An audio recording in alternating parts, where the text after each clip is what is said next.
It's time for 2014 Kutztown University Golden Bear football on the radio voice of Kutztown University, KUR. Today's game is brought to you by KUR and the corporate partners of Kutztown University Athletics and is a presentation of the Golden Bear Network. Now, let's head live to the booth for all of the Kutztown University football action right here on KUR.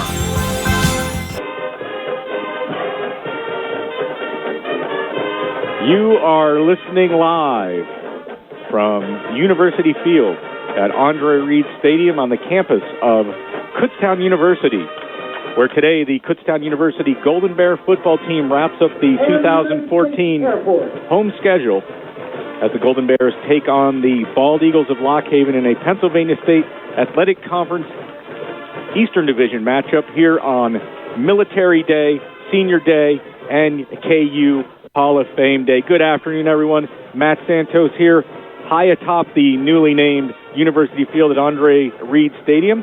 The Pro Football Hall of Famer, 2 weeks ago, the field dedicated in his honor. I am joined today by an old friend and my partner for many years for Kutztown University football broadcast, Coach Steve Hahn, and we are excited to bring you this PSAC Eastern Division matchup as the Golden Bears look to make it two in a row. Kutztown, big winners last week up at East Stroudsburg by a score of 31-16. Kutztown playing spoiler up at East Stroudsburg, defeating the Warriors behind a potent running attack and some nice passing by Chad Barton. Kutztown improved to 4-4. The Golden Bears are 4-3 overall. Lock Haven is also on a bit of a roll. The Bald Eagles have won 2 games in a row for the first time since 2003. Lock Haven is 2-6, 2-5 in the PSAC East. Wins coming over Cheney 2 weeks ago and Millersville last week. So, on paper, Coach, the Golden Bears look like they're favored in this one, but Lock Haven's on a bit of a roll. This is a big game for Kutztown if they want to have a winning season under first-year head coach Jim Clemens. Well, sure, you're looking at a home game here as the last home game of the year, so that's obviously a factor. In the first year of a program with a new head coach, there's a lot of ways to evaluate your program. And Kutztown's gone through the big boys of the PSAC East and right in a row with Bloomsburg, Westchester, East Stroudsburg, and came away with a win last week up at East Stroudsburg. And they're in the midst of games here at the end of the season where, again, using your term on paper, Matt, they should have a good chance or at least be in the hunt to win all 3 games. So that would certainly be a tremendous cap to the season this year. It's senior day today, so you'll have the emotion of the 13 gentlemen who are playing in their final game here at Andre Reed Field, and it's going to be interesting. Obviously, Kutztown wants to do what they've been doing all year long, and that's really try to establish the run with Terry Williams, James Waugh, and then that sets up the passing game of Chad Barton, who's had a terrific season so far in his first year as a full-time starter with 21 touchdowns and only 4 interceptions. And then speaking of the interceptions, that's one thing that Kutztown has just had a tremendous season here. They're 4th in the PSAC in turnover margin, which no matter what sport what coach you talk to in whatever sport you talk to, one of the major sins is turnover. So if you're not turning the ball over, you're going to have a shot to win every game, and that's basically the way things have progressed for the Golden Bears this season. So I think we're going to have a good game today. It's I can't tell if it's raining out there, Matt, but it certainly is overcast, and I'm sure the seniors are excited. Yeah, the weather is definitely a story. It is overcast. The lights are on here at University Field on this first day of November. The rain has been a factor all morning. It's been on and off drizzle of late. The temperature is about 47 degrees right now, but the real feel is 39. This is the coldest weather that the Golden Bears have certainly played in this year. On the other side of the ball, Lock Haven will keep an eye on a couple of individuals. One is running back Bo Swales, who went over 100 yards rushing for the second straight week last week. Defensively was really the key for the Lock Haven Bald Eagles last week as they recovered 3 fumbles, and Lock Haven is also 5th in the PSAC with 8 interceptions. Not a lot of weapons. Junior redshirt quarterback Caleb Walton has started all 8 games under center for the Bald Eagles.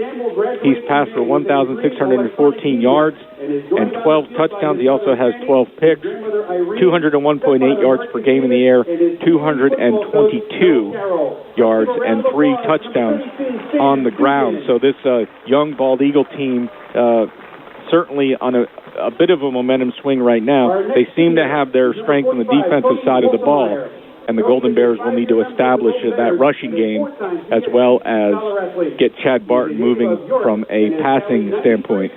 The seniors being recognized down on the field right now. We are going to tell you all about those guys. Let's take a look first at the starting lineups for both of these squads. And we'll start with the Golden Bears of Kutztown, who offensively look like this. The quarterback is Chad Barton. Daryl Scott is back at the running back spot. Now, he missed last week's game due to an injury, so it was Terry Williams as well as James Waugh Jr. who stepped up and just had an enormous rushing day for the Golden Bears. The wideouts are Kellen Williams, Cody Reed, and Anthony Kelly. The tight end is Andrew Garbarino. The left tackle, Jordan Morgan. The right tackle is Peter Finnegan Jr. The right guard, Brian Robbins. The left guard, Mike Nowak. The center, Ben Krieger. On defense, the Golden Bears will have Michael Gallagher and Ronnie Tomasetti at defensive end. Eric Condren, Zach Greenwald at the defensive tackle spot. The middle linebacker, Sam Dugan. The other linebacker will be Zachary Delp. The corners are Daryl Mintz and English PA. The veteran, the safeties, Cody Waltemeyer, Jalen Nieves, and Drake Brumfield. And 13 seniors down there today, Coach Hahn. We're going to see some guys who definitely contributed to this program over the years. Yeah, you're looking at 13 players, and what's most interesting, I think, about these 13 guys is they played for 3 different coaches here at the university. They started out with Raymond Monica, then had a year's worth of Drew Fulmer, who since has gone on to be the offensive coordinator at Lehigh, and now currently Jim Clements. So it's hard to adjust when you have that many different styles of play, the disciplinary things that are established by individual coaches. That all varies, but these 13 guys have done a great job to, muscle their way through the 4 years, and believe me, 4 years is a long time for a college athlete, and they've done a great job. The 13 gentlemen today who are playing in their last home game here at Kutztown: Jarvis Cummings, Josh Luckenball, Brett Fox, English PA, who has been a 4-year starter at wide side defensive back, Drake Brumfield, Sam Dugan, who's had a tremendous career at linebacker, Cody Waltemeyer, Mike Nowak, Zach Greenwald, who's been a PSAC, all-PSAC performer during his career, Peter Finnegan Jr., Greg Bamberger Jr., Cameron Lipnicki, and Michael Gallagher, who's the extremely active defensive end for the Golden Bears. So we wish these guys,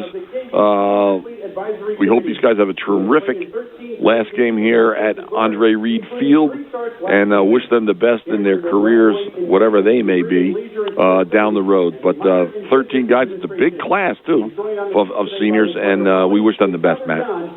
Absolutely. Let's take a look at the Lock Haven Bald Eagles. Offensively, they look like this. Redshirt sophomore Caleb Walton is the quarterback. The running back is Bo Swales. The fullback is Luke Blattenberger. The wide receivers, Jeremy Cornelius and David Cook. The tight end, Matt Lubers. The left tackle is Nicholas Mayer. The right tackle, Ryan Fink. The guards, Shane Rafter on the right side, Austin Heinbach on the left side. The center is Luke Erdman. Defensively for the Bald Eagles, the defensive end is Janosh Beecham. The tackle, Scott Benkovic. The other tackle, Uchenna Ahagachu. The other defensive end is going to be number 51, Chaz Storm, in for the injured Nick Suriano. The linebackers, Tony Ballard, Matt Kirchner, and Jeff Pickle. The cornerbacks, Daniel Strawbridge, Tyree Anderson. The strong safety is Rajir Miles Eubanks. And the free safety, which Lock Haven calls its hero, is George Christos Jr. The referees for today's contest: Joe Caruso is the head ref, the umpire, Mike Perro, head linesman, Scott Cranack, the line judge, Benny Rivera, the side judge, James Slike, the field judge, Robert Hamilton, and the back judge is Dan Boyle. These two teams have met quite a bit over the years. This marks the 30th meeting between Kutztown and Lock Haven. Dating back to 1930, Kutztown holds a 6-game winning streak in the head-to-head series.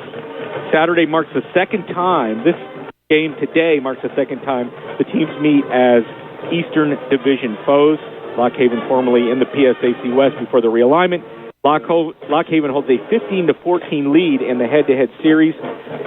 Its last win in the series was 21-14 in 2002 at Lock Haven. The teams have met 3 times in the last 4 years, with Kutztown holding an average winning margin of 29.7 points. The Golden Bears, of course, winners late in the season last year up at Lock Haven.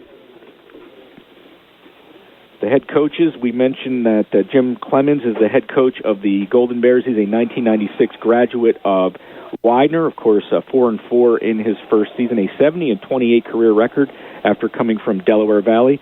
On the other side, John Allen, a 96 graduate of James Madison, is the head coach of the Bald Eagles. He's in his 4th season with a 5-28 record. The Golden Bears will wear the home maroon jerseys today with the gold pants, the gold numerals, the gold helmets with the Golden Bear logo on one side of the helmet and the award paws on the other side of the helmet.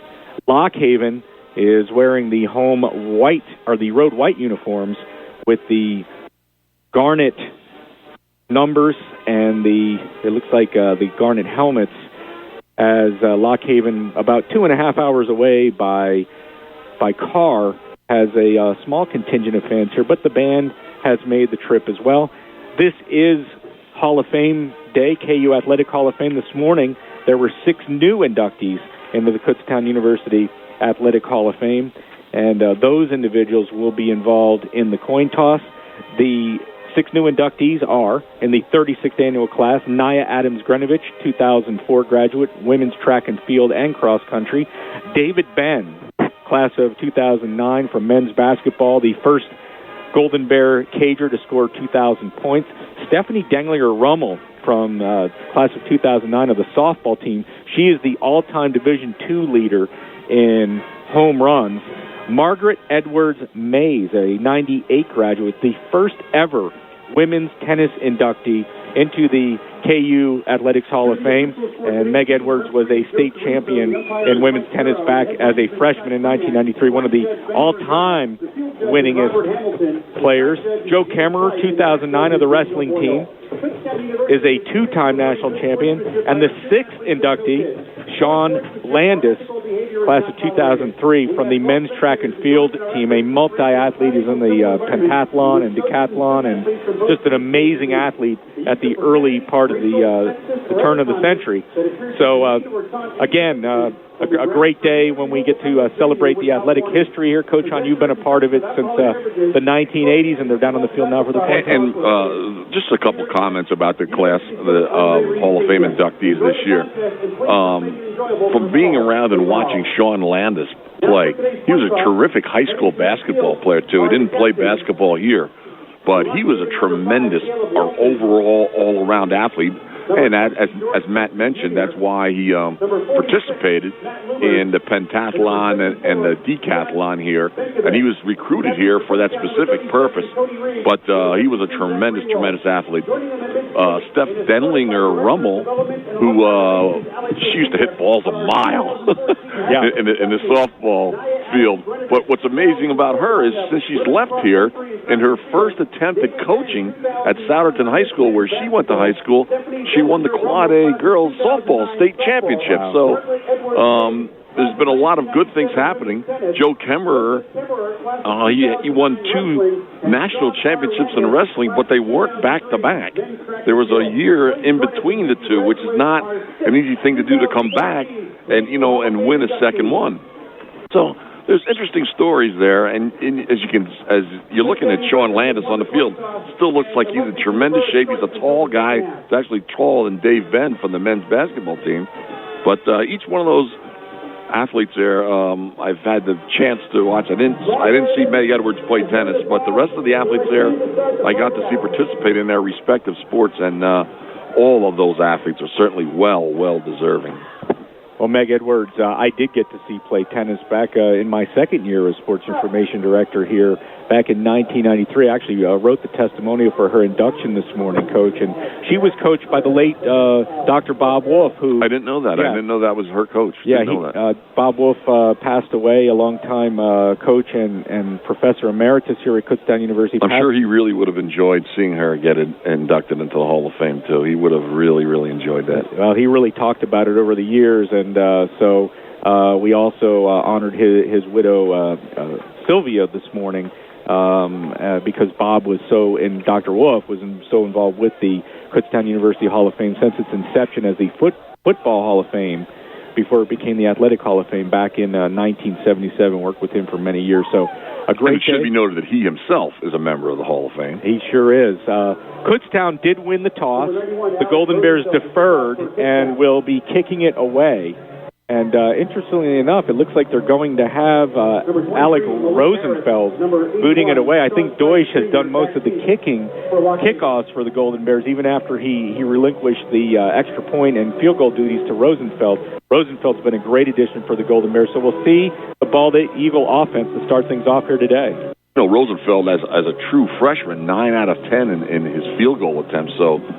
You know, if he keeps up his performance over the next 3+ years, you're talking about another guy that's headed towards the record books. Kutztown did give up a kick return for a touchdown last week. It's been an Achilles heel for the Golden Bears this year. This one bounces off the returner, goes back into the end zone where it will be downed.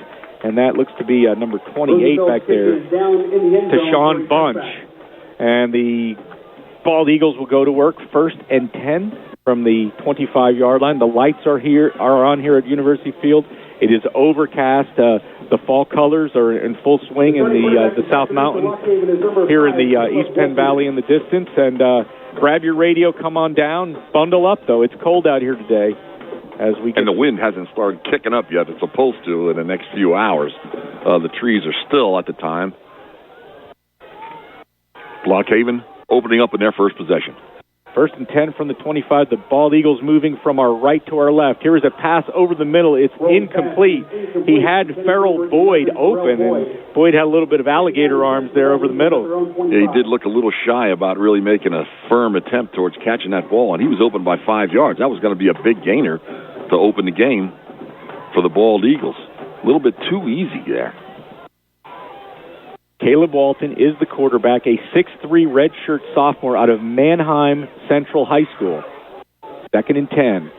Slot to the near side, working out of the shotgun. Here is a handoff off the left side.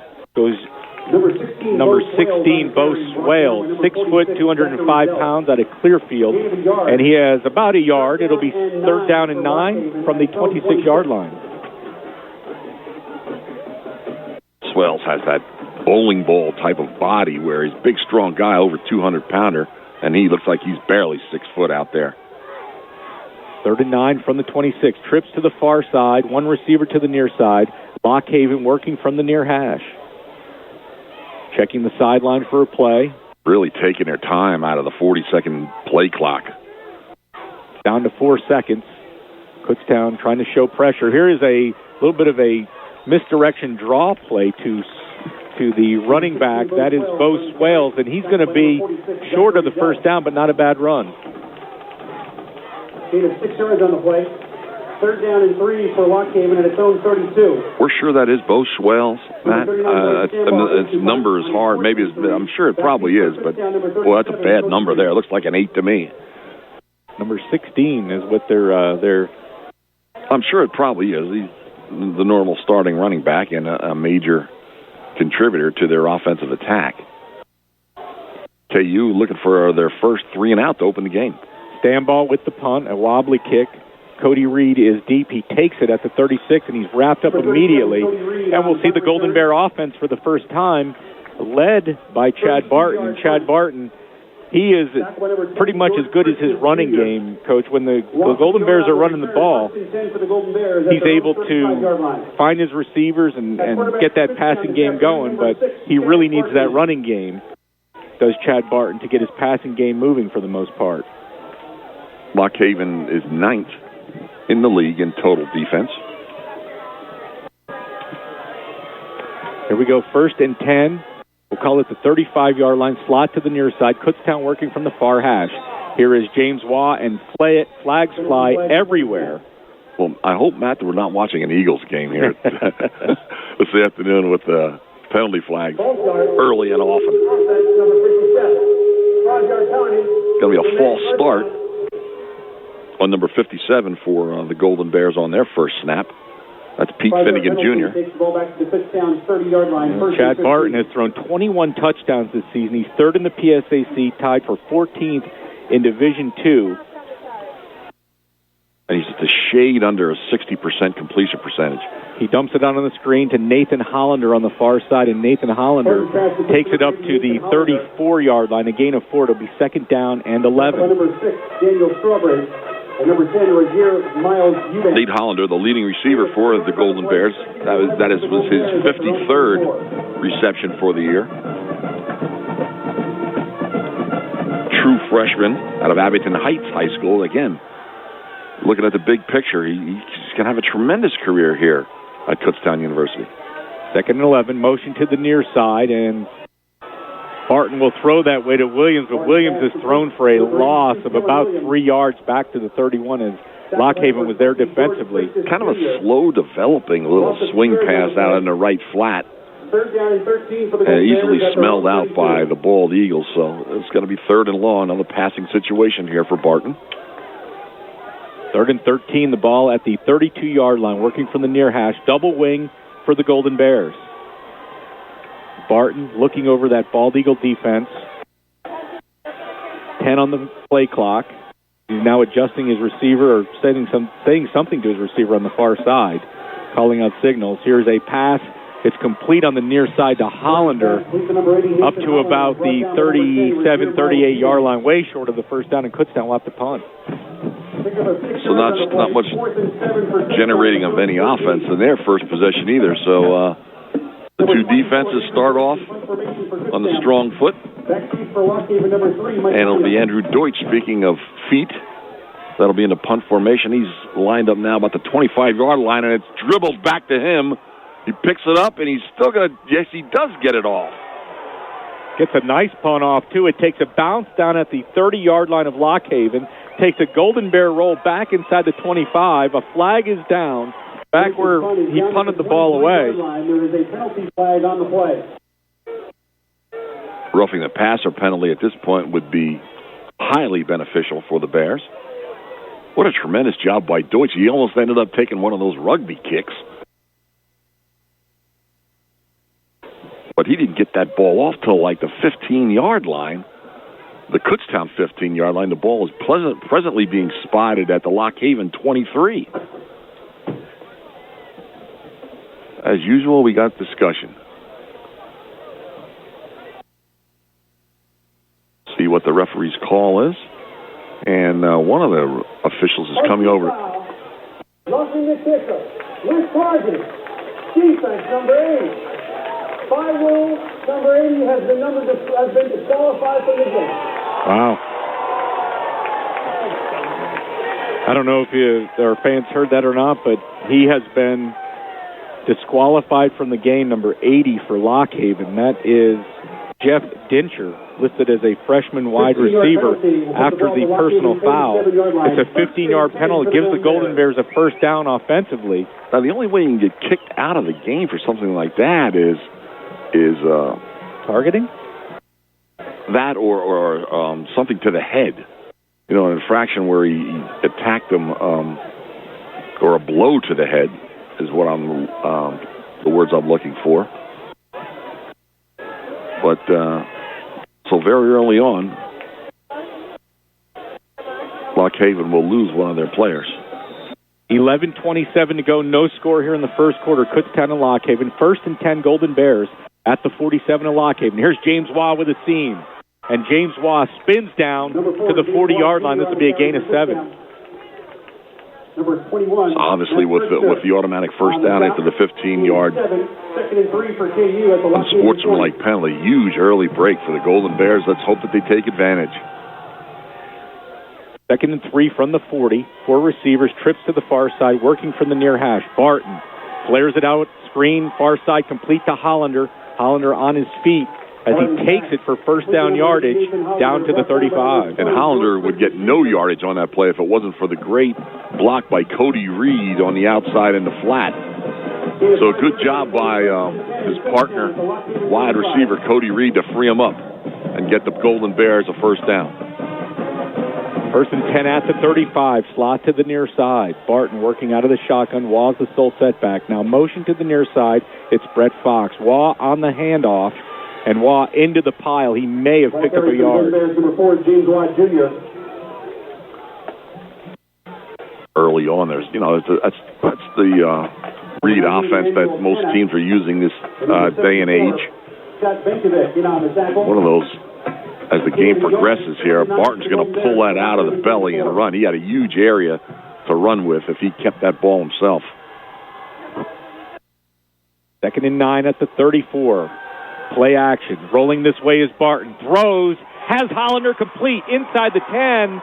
Nathan Hollander in for the Golden Bear touchdown. Hollander showing great hands on that play. The ball was pretty much on target, but he still had to reach over his head to gather that in right, and that was right in stride there. He got hit immediately after he caught the ball. So his hands were strong. His hands were firm on that play. Great job by Hollander. And the personal foul penalty has come back. It's the Halloween season, so we can use the word haunt. The Lock Haven Bald Eagle on that.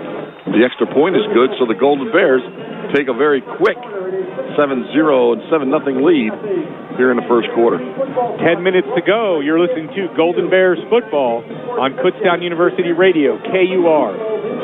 KU football fans, did you know that all purchases made at the new KU campus store benefit KU students? The campus store is a division of the nonprofit affiliate of Kutztown University, KUSSI. Surplus from KUSSI's operations is given back to students in the form of scholarships, student activities, and campus athletics. From improved textbooks options to KU apparel and gifts, KU Campus Store is your source for everything KU. A 34-yard touchdown pass from Chad Barton to Nathan Hollander has given the Golden Bears a 7-0 lead in the 2014 home finale here at University Field at Andre Reed Stadium. 10 minutes to go in the first quarter, and again, the big play in that, other than the touchdown in that drive, was the penalty that gave the Golden Bears a first down after a roughing the kicker. Kutztown capitalized and leads 7-0 here in the first quarter. Matt, I didn't really have a good angle to see what happened on that punt. Did you see? Was it really blatant? No, I mean, look to see. He got, like I said, he got that rugby type kick off, and he's running as he's punting. But I didn't hang with the punter long enough to see actually what happened there. But we'll take a look at Rosenfeld here again. He boots it away, and this one is going to be taken at about the 7-yard line, up over the 20 to the 25 to the 30, and a nice tackle there as Lock Haven gets a decent return. It's returned by number 23 for the Bald Eagles, Malik Harris. And Kurt Kenny really laid some wood on him as he approached the 30-yard line. So we'll take a look at Lock Haven's second possession here this afternoon. Doesn't look like it's raining at all to me, Matt. Can you see any rain out there? It's just overcast and chilly and damp. Usually I can tell by looking at the lights, and I do not see any rain in the lights. So I think you're right. It's just one of those raw, cold November days, it's the kind football. that you get later in the right. Yeah. It's football weather. Yeah. 1st and 10 for Lock Haven at its own 30-yard line. Dropping back, passing incomplete on the right side. is Caleb Walton. Receiver was covered well. Number 2, David Cook, was the intended receiver. Again, I'm not so sure, Matt, that Cook shouldn't have gathered that ball in either. That's 2 drops that I see already here for the Bald Eagles. Oh, nice. We'll go right to 2nd and 10 for Lock Haven. English PA was on the coverage there. 2nd and 10 from the 30. Slot to the near side, working from the far hash. Here is a handoff to Swales, and he is wrapped up for, it looks like, a loss of about 2 yards. Number 52, Zach Greenwald with the tackle. It's Greenwald with the tackle, but, boy, there's a whole lot of maroon shirts in there swarming to the ball, which obviously the defensive coordinator loves seeing that. Ross Pennypacker, the defensive coordinator for the Golden Bears. Golden Bears look a little confused defensively, and they are going to take an early timeout. Only 9:21 left in the first quarter, but they did not seem organized enough to suit Ross Pennypacker, and the timeout was called. Well, fans, the Golden Bears will take to the road to wrap up the 2014 season next week at Shippensburg, the following week at Clarion. Kutztown looking to post a winning season. They need to go 2-1 down the stretch here. We will have all of the action for you right here on KUR the next 2 weeks. Airtime 11:50 next week from Shippensburg, the following week from Clarion. And the way the weather is here today, you just never know in November, Coach. You can have a beautiful day out in Shippensburg next week and snow out in Clarion in 2 weeks. That's the one I'd be worried about, snow in Clarion there. It's 2 weeks from now. That's a long period of time for the bad weather to gather its momentum. So you have a 3rd and 12 situation here for Lock Haven. The ball at the Bald Eagle 28. Golden Bears have Lock Haven right where they want them at this point. Caleb Walton, the quarterback, in the shotgun, double wing. They'll stop and check over to the sideline to get the play call from the coaches. 10 on the play clock. Walton gives the play to his lineman, back into the shotgun. 3 seconds on the clock. He will hand it off to Swales, and Swales goes into the pile. He gets to the 31, a gain of 3, and it looks there like Lock Haven is kind of conceding the 3rd and 12 situation, just wants to punt it away. That's the first thing I was going to say. A very odd play call for 3rd and 13. So the first 2 possessions for Lock Haven, the Golden Bears hold them to 2 3-and-outs. Cody Reed is the deep man as Bryce Stambaugh comes in to boot it away. Stambaugh at his 16, Reed at his 30. Snap the punt. It is a wobbler, and Reed is going to let it bounce, and it rolls at the 35 of the Golden Bears back to about the 32, and that's where the KU offense will go back to work. It is 7-0 Golden Bears, 8:29 to go in the first period. And I again, you mentioned it, Coach. What is Lock Haven's strategy there? Are they thinking, all right, let's put our defense has been our strength the past couple of weeks. Let's put them out on the field. Hopefully they can create a turnover, put our offense in a better situation, or are they just not confident in that passing game? It seemed to me that they are not confident in the passing game. They just, in my opinion, they just gave up on that possession. 1st and 10 from the 32, double wing for Chad Barton. He will hand it off to Terry Williams, who pushes the pile forward for about 1.5 yards. Terry Williams on the carry. Getting the read option for the Bears at the left side of their offensive line. But he's going to pull one of those out of the stomach very shortly. Just setting that defense up for a big run by Barton. 2nd and 9 from the 33, from the far hash. Trips to the near side, 1 to the far side. Barton. Oh, it is almost picked off. That was almost a pick 6. And I'll tell you what, that almost happened at East Stroudsburg last week, where the defender tried to make a jump on the interception. This time was a lot closer, Coach, as number 26, Kadar Hunter, he was waiting for that all the way. And it was an identical play that they ran to the left side with some success early on in this game. But, boy, Barton just blindly threw that ball out to the right flank. 3rd and 9. Trips to the near side. Barton rolling this way. He's looking. He pumps. He throws. Incomplete. Good defense there by Lockhaven as the pass was batted away. Looked like number 20, George Christus Jr. Ball's intended for Cody Reed, and he threw the ball low, which was a good play by Barton, because that was definitely not in any, was not going to be intercepted in any way, but boy, that would have been a miraculous catch by Cody Reed. And Matt, looks like the punters may be getting a good workout here today. So far. This time the snap is much better. And a booming kick. Wow. Fair catch. And the ball is bobbled. Was it touched by Lockhaven? I think it may have been. Down at the 15-yard line. Yes, Golden Bear football. Another odd play. The guy who bobbled the ball didn't go after the loose ball. He just stood there and watched it. Drake Brumfield on the recovery. Yes, and they confirmed that it's Kutztown ball. The fair catch was made. The ball bounced in front of the returner. Maybe he thought he didn't touch the ball. From up here, it looked like he did. And certainly to any official in the area, because it's going to be KU ball now at the Lockhaven 16-yard line. Another huge break now for Kutztown. 2 huge breaks already in a game for Kutztown. Something that Lockhaven can't give up on the road.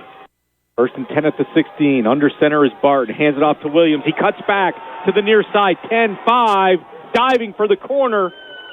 In for the Golden Bear touchdown. Late call by the official, but that play was designed to go more into the left side of the Kutztown O-line. Big, massive bodies there. Stopped his momentum, changed his field, and Terry Williams, with his good vision and his speed to get around the corner there, was excellent. And he just got across the goal line enough to crack the pylon. And another score off of a huge break for the Golden Bears. They're taking advantage now. Each break has now resulted in a touchdown. Kick by Rosenfeld is good. 7:29 to go in the first quarter, your score. But we do have a flag on the play, so let's keep it right here and see what this flag is all about. It's against Lockhaven. It's going to be declined. So 7:29 to go in the first quarter. They saying the extra point was good or no good, Coach? Because it's saying 13. Well, if they refused the penalty, it would have to take the point. Sure. Oh, it's good. Yes, it is. 7:29 to go. 14-0 Golden Bears. You're listening to Golden Bears football on Kutztown University Radio, KUR. Americans enjoy 7 billion hot dogs between Memorial Day and Labor Day. But the great taste doesn't stop there for Kutztown University Golden Bear sports fans. Burke's hot dogs can be purchased at KU Athletics concession stands throughout the fall, winter, and spring. In addition to Frank's, Burke's offers a large selection of delicious Burke's branded hams, ring bologna, sausage, bacon, and deli meats, including ham, roast beef, and turkey breast. The Burke's brand is built on a long-standing tradition of providing excellent product quality and superior customer service. So the next time you're at the store or at KU for a game, choose Burke's, the official hot dog of KU Athletics. Back here at Andre Reed Stadium on the campus of Kutztown University, University Field, where the Golden Bears are leading the Bald Eagles of Lockhaven by a score of 14-0. And I'll tell you what, so far, it has been 2 major mistakes by the Bald Eagles that have allowed Kutztown to take advantage and go in for both scores. The Bald Eagles had a good stop defensively last time, too. Here is a return from the goal line up over the 20 to the 26-yard line. It was number 81. That's Sean Seif Jr. Tackle by number 48. So we'll see if the Bears can hold on for another 3 and out. They've been really doing a good job defensively early on here. First and 10 for Lockhaven at the 27-yard line. But they've been helped by a couple of drop balls in the passing attack of Lockhaven. Now, the scary moment for me, I go back to that screen. But there's another drop ball. Yeah. This time for a defensive back. Yeah. Here is a pass. There's another drop ball. Yeah. It was intended for number 46, Matt Lubers, and he just dropped it from about 5 yards away. But 2 weeks in a row now, Coach, the defense has tried to jump that screen pass on the Golden Bears to Nathan Hollander. Stroudsburg didn't catch it either? No. Stroudsburg, the leap wasn't timed quite as it was. The pass was complete.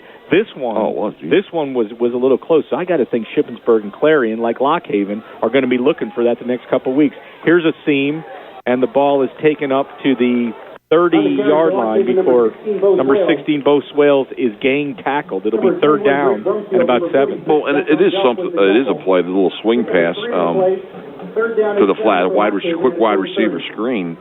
It's something that the Golden Bears actually have used since the Coach Monica days here.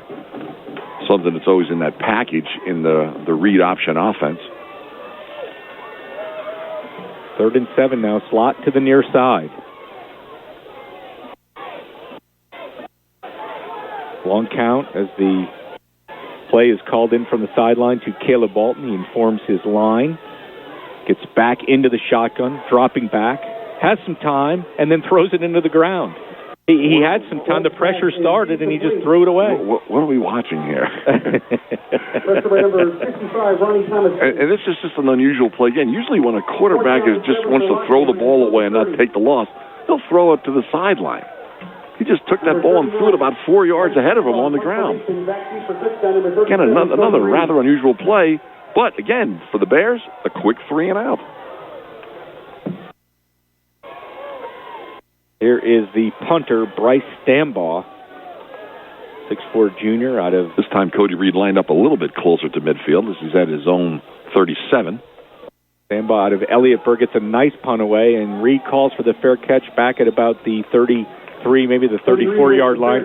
And that's where the Golden Bears will go back to work. 14-0 Kutztown with 6:22 to go in the first quarter. And so far the Golden Bears have taken advantage of Lockhaven mistakes. And turnover margin, Kutztown is second in the PSAC, fifth in Division II with a 1.75 turnover margin, just trailing Bloomsburg. So, again, Kutztown, a lot of games are won by that turnover margin. Yeah, that's just what I was going to say. That if you're fifth in the country in that stat, that's extremely helpful to your team winning games. James Waugh Jr. and Lockhaven reads it all the way as he is spun down for no gain. Coach Clemens does a good job of keeping his running backs fresh throughout the game. You don't see the demand on them for the whole game. He'll bring Terry Williams in. We haven't seen Darrell Scott. I don't know if he's still injured or... He was injured last week, was listed on the depth chart again this week, but you're right, we haven't seen him. Good point. Here is a lot of time for Barton, throwing down the near sideline off the fingertips of Williams, who would have gone for 6. He's down at the 45-yard line of Lockhaven, incomplete. That ball was actually off his fingertips twice on the same play. I think the second time when he tipped it, I think even if he would have caught it, he probably would have been out of bounds. Just slightly overthrown by Barton. Barton is 5 of 8 for 47 yards with a 1 touchdown. Long run back to the line of scrimmage for Williams. And he's lining up now all the way on the far side of the field. So that's a long run for him here. Use the play clock a little, let him catch his breath. 3rd and 10 out of the double wing. Barton being pressured, rolls to the far side, throws incomplete. It was intended for Hollander down at about the 45. Again, there's an example, Coach, where he was pressured and he at least tried to get it to his receiver. Kutztown off the punt. And a tough throw to make for Chad Barton. He's running out to his left as to throw it across his body to a receiver running hard towards the same sideline. Tough pass to make, and Lockhaven holds on this possession. Here is Deutsch, and he gets a bit of a shank this time, a high, wobbly punt. That's going to take a Kutztown bounce at the 40 and roll back down to about the 31-yard line. 5:25 to go. 14-0 Golden Bears. Yeah, that bounce will help. That punt looked like it was okay, but it certainly was not off the right side of his foot. But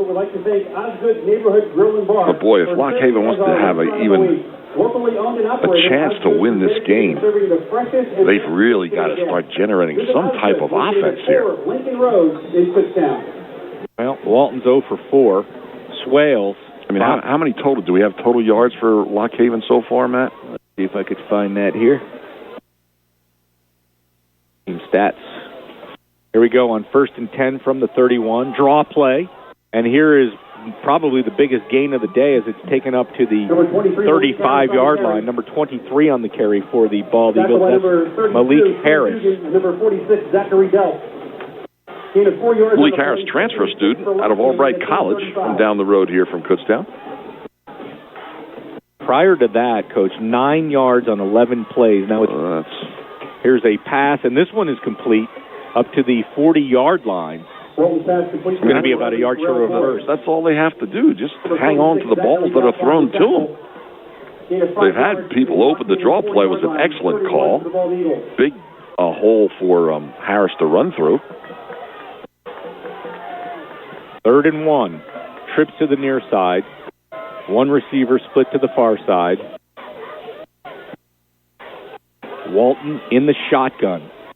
He is going to hand it off, and the Golden Bears read it all the way as Malik Harris is thrown for a loss of a yard. 4th and 2. The punting team looked like they were ready to come on the field, but I think they're having a little discussion as to keep going for it here on 4th down from their own 39-yard line. Again, they don't make it from here. It's going to be another huge break for the Golden Bears, but we'll see.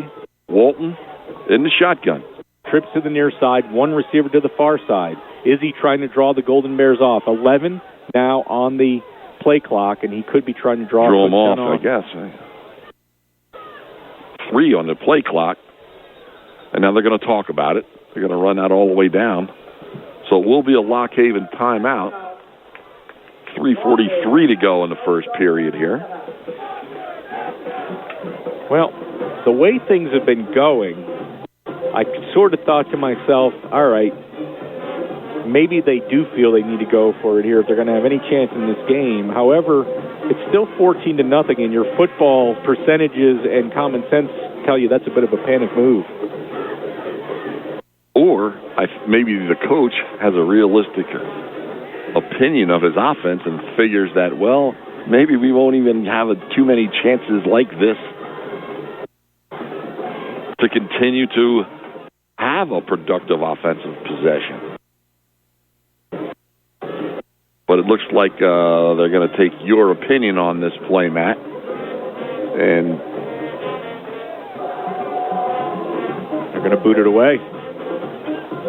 And if they get the left-footed punter there, if he gets a good punt away, Cody Reed really takes an awful lot of fair catches, though, so he's not going to let a ball bounce and get deep into Kutztown territory. That he will not do. Stambaugh into booted away, gets a nice punt away. And it's a fair catch. Oh, he's going to let it trip. He did. It bounces. Cody Reed tripped moving backwards, and look what happens. The ball is now inside the Golden Bear 10-yard line. So it'll be the worst field position of the game so far for Kutztown. It's been far from a clean game for the Golden Bears so far. Fans requested appearance by Avalanche by emailing. 3:27 to go in the first quarter. Is 14-0 Kutztown. Again, a small crowd here at University Field. The weather clearly keeping many of the fans away. After 2 weeks ago, they called it the second biggest crowd ever here at University Stadium for the dedication of our University Field for the dedication of Andre Reed Stadium. Here's a handoff and room for Williams as he carries it up over the 15 to the 16-yard line. That's a gain of 6. And that was the identical play that Williams actually scored the touchdown on. Trying to run that to the left-hand side. No hole whatsoever. Changed his direction. Turned the corner. Didn't get as much of a gain as he turned the corner this time. But still a good positive yardage on first down by Terry Williams. 2nd and 4, the ball at the 16. Williams leading the team in rushing this year, coming into the game with 493 yards. And this time he will be thrown for a loss of about 3 yards. And that's Mike Williams, made a terrific open field tackle for the Bald Eagles. Now they got to be very careful here now on third down. 7 to go for a first. But this needs to be some type of safe, relatively safe passing play. Receivers split 2 on each side. 3rd and 7. Barton out of the shotgun. He drops. He looks. He fires. Completes it to a wide-open Williams at the 25. First down and more for Kellen Williams up to the 32-yard line. That's a gain. It's a nice gain of 19 yards. Just a quick stop pattern for Williams, and right in between, a little deeper than the linebackers, in front of the safeties, and the huge gap for Kellen Williams to just sit down in and wait for the ball. Good play call, good first down, Golden Bears. 1st and 10 from the 32, double wing. Barton, he'll hand it off to Williams, and Williams picks up a yard, maybe a yard and a half before he is brought down. 2nd down. Golden Bears trying to establish their running game here. Hasn't gone too well so far. But at least they got themselves out of near their own goal line here. They pushed it down up to the 32-yard line. 2nd down and 9 from the 33. Slot to the far side. Here is play action. Barton rolling to the far side. He's looking. He's going to take it himself up over the 35, and he runs out of bounds at about the 37. On the scramble, running out of bounds. Got a few yards. They sent Brett Fox in motion. I think he was looking for Fox all the way there, but well covered by Lock Haven. So another crucial 3rd down here again. It's not that much distance here. You know, you're only looking at a 5 yards for a first down, which they must have, again, plenty of safe passing plays. Slot to the near side. 2 backs in the backfield, split on either side of Barton. Big blitz, Lock Haven. Yes, sir. And it's complete to Williams at the 50. 45 spins, and he's brought down at the 40. A nice timing play there from Barton to Kellen Williams. First down. And they brought George Christus, their leading tackler, for Lock Haven from his safety blitz. And Barton did a terrific job throwing that right from where Christus came from, which was a large open seam. Williams caught it easily. Another big gain on another 3rd down completion, which I'm sure Coach Clements very happy about. That 3rd down completion. 1st and 10 at the 40. Backs in the eye. Barton under center. He hands it off to Williams. Williams into the pile. He may have picked up a yard. 3rd down conversions have been very good for the Bears. First down, maybe not so much. Only getting a yard or 2 as they try to establish the run on 1st down. Probably let the clock run here. We're under 5 seconds here in the 1st quarter, and that's what the Golden Bears will do as the 1st quarter comes to a close. A good one for the Golden Bears. It is Kutztown 14, Lock Haven nothing. You're listening to Golden Bears football on Kutztown University Radio, KUR. Kutztown University football on KUR is brought to you by Liberty Mutual Insurance. Liberty Mutual is a proud partner of Kutztown University and provides you with relevant auto and home safety tips for the way you live today. And by Camillo's Italian Restaurant and Bar. Camillo's offers Monday night wing specials, a variety of outstanding Italian dishes featuring premium ingredients and specials for KU students. Camillo's, 264 Greenwich Street in Kutztown. To get the most up-to-date and in-depth information about the Kutztown University Golden Bears, visit KU Athletics online at kubears.com. KUbears.com features extensive coverage for all 21 of Kutztown University's NCAA varsity sports. The website also features video content and allows fans to follow select games through live statistics. Be sure to check out the Kutztown Golden Bears at kubears.com. Go Bears, go!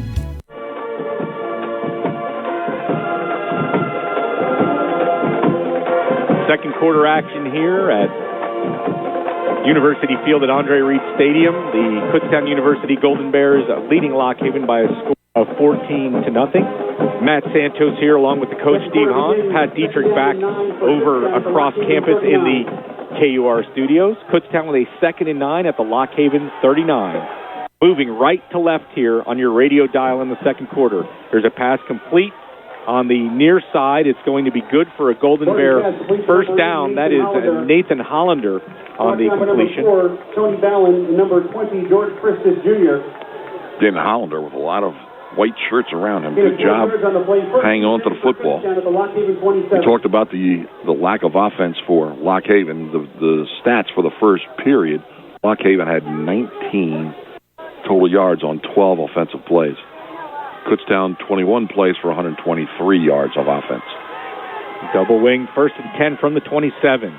There's a draw play. It's Williams, and Williams runs it down to the 25, gain of 2. Brought down by number 53, Jeff Pickle. Chad Barton, 7 for 11 in the first quarter, 89 yards. Nate Hollander, 4 receptions. Kellen Williams, 3 receptions.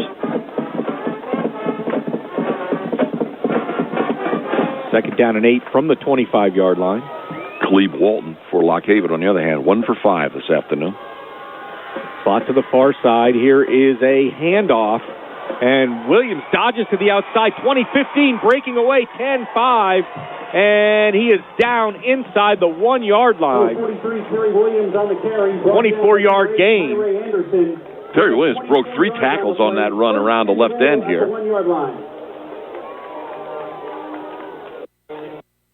Golden Bears knocking on the door again. It looked like he was in to me, Matt, but I guess his knee must have touched right before he got into the end zone. They're going to leave Terry Williams in. You got to give it to him after that ball and let him take it across himself after that last run. You got to reward the guy. Barton under center on 1st and goal. He is going to sneak it. Waiting for a signal. And they are going to say that Chad Barton is short. 6, Chad Barton on the carry. Tackled by number 42, Carmelo Ortiz Cruz. No gain on the play. 2nd and goal at the 1. Like the Eagles game this past week. Can we review that Polk run there? I do like to sneak, though, Coach. Although I do agree, Williams. I think you got to give the guy one opportunity. Then you can sneak after that. Give him the opportunity. Williams with a team-leading 6 touchdowns on the season. Here we go. 2nd and inches inside the 1. Here is Williams. He dives, and he is going to be short. Boy, that looked like he was in there, too. 43, Terry Williams on the carry. The majority of his body was not into the end zone, but it looked like the ball went across the end line. Well, he might have lost an inch. Now I have no problem with your quarterback sneak. All right, let's see. Substitutions. They're going to put... They brought in Tyler Redding as a blocking fullback here. Backs in the eye. Barton under center. Here is... Oh, he is tripped up as Williams for a loss of about 2 yards. 4th and goal. What a stand so far by Lock Haven. By number 42, Carmelo Ortiz Cruz. And they're going to bring in Josh Luckenball, the holder, who's trotting onto the field. So I'm assuming that, and there is Alec Rosenfeld. Should be a chip shot for him. Luckenball is kneeling at the 9-yard line, so it'll be a 19-yard field goal. Bit of a moral victory there for Lock Haven. The snap, the hold, the kick. It is up, and it is good. So with 11:44 to go in the first half, your score, Kutztown 17, Lock Haven nothing. You're listening to Golden Bears football on Kutztown University Radio, KUR. Hilton Garden Inn Allentown West features everything you need for a successful trip to the Kutztown area. Located just 20 minutes from campus near Fogelsville, the Hilton Garden Inn Allentown West offers a complimentary shuttle for corporate travelers, friendly service, and complimentary high-speed wired and wireless internet access to make your trip to Allentown successful, whatever the reason for your visit. Meeting rooms, leisure facilities, and a delicious cook-to-order breakfast make the Hilton Garden Inn Allentown West the natural choice. For reservations and information, call 610-398-6645 or visit HiltonGardenInn3.hilton.com. A chip shot for the Golden Bears. Alec Rosenfeld, who's been money this year for Kutztown in the kicking game. He's only missed 1 field goal all season. Makes it 17-0 Golden Bears with 11:44 to go. A bit of a moral victory, though, I have to say, for the Bald Eagles. Kutztown had it first and goal from inside the 1 yard line and could not punch it in. I shouldn't have made that Eagles reference. It was exactly the same thing. It sure was. Sure was. Lock Haven's defense, give them props. They, to me, have looked better than East Stroudsburg. They've just been victimized by some Lock Haven mistakes by the special teams and the offense. Here's a return, 25-30, 35-40. 45 goes number 81 for the Bald Eagles. That is Sykes, Sean Seif Jr. And I'll tell you what, Coach, the kicking game has been the Achilles heel. The kick coverage game has been the Achilles heel for the Golden Bears this year. They've just left too many big returns like that one there. Here's Lock Haven, 1st and 10 at the 45. Yeah, it's too much. You got too much good field position for Lock Haven. Walt now, single setback. 1st and 10 at the Lock Haven 45. Here is a handoff, and this is Swales, who's rushed for 2 straight 100-yard games. He struggled today. He gets about 2 yards. Number 21, Drake Brumfield. Number 46, Zachary Delp on the stop. Pick up a 2 on the play. Lock Haven, of course, it is college football, so no one huddles anymore, so Lock Haven goes right as both teams do, right to the line of scrimmage. Play action, dropping back. Walton throwing deep down the far sideline, flags everywhere as there's all kinds of contact inside the 20-yard line. It was intended for David Cook. It looked like number 21 was on the coverage for the Golden Bears. That is Drake Brumfield. That ball had so much loft to it and it was in the air for such a long time. That's difficult for the defensive back not to get their hands on the receiver.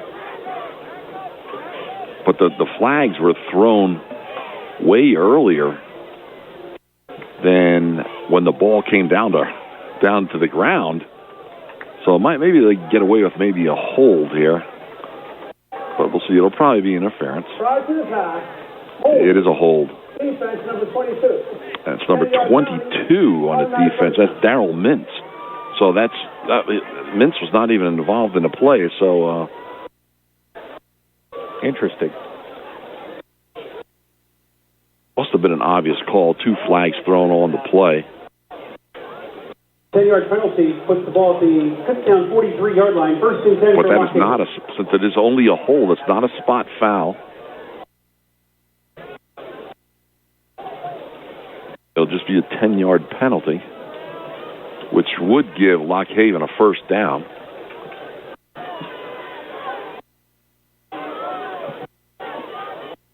Discussion by the referee. They're over there with head coach John Allen for Lock Haven. And they now will move the chain. So it will be a 1st down for the for the Bald Eagles.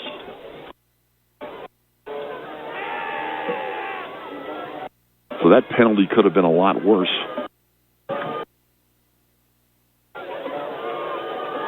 Another little mini break there for the Golden Bears.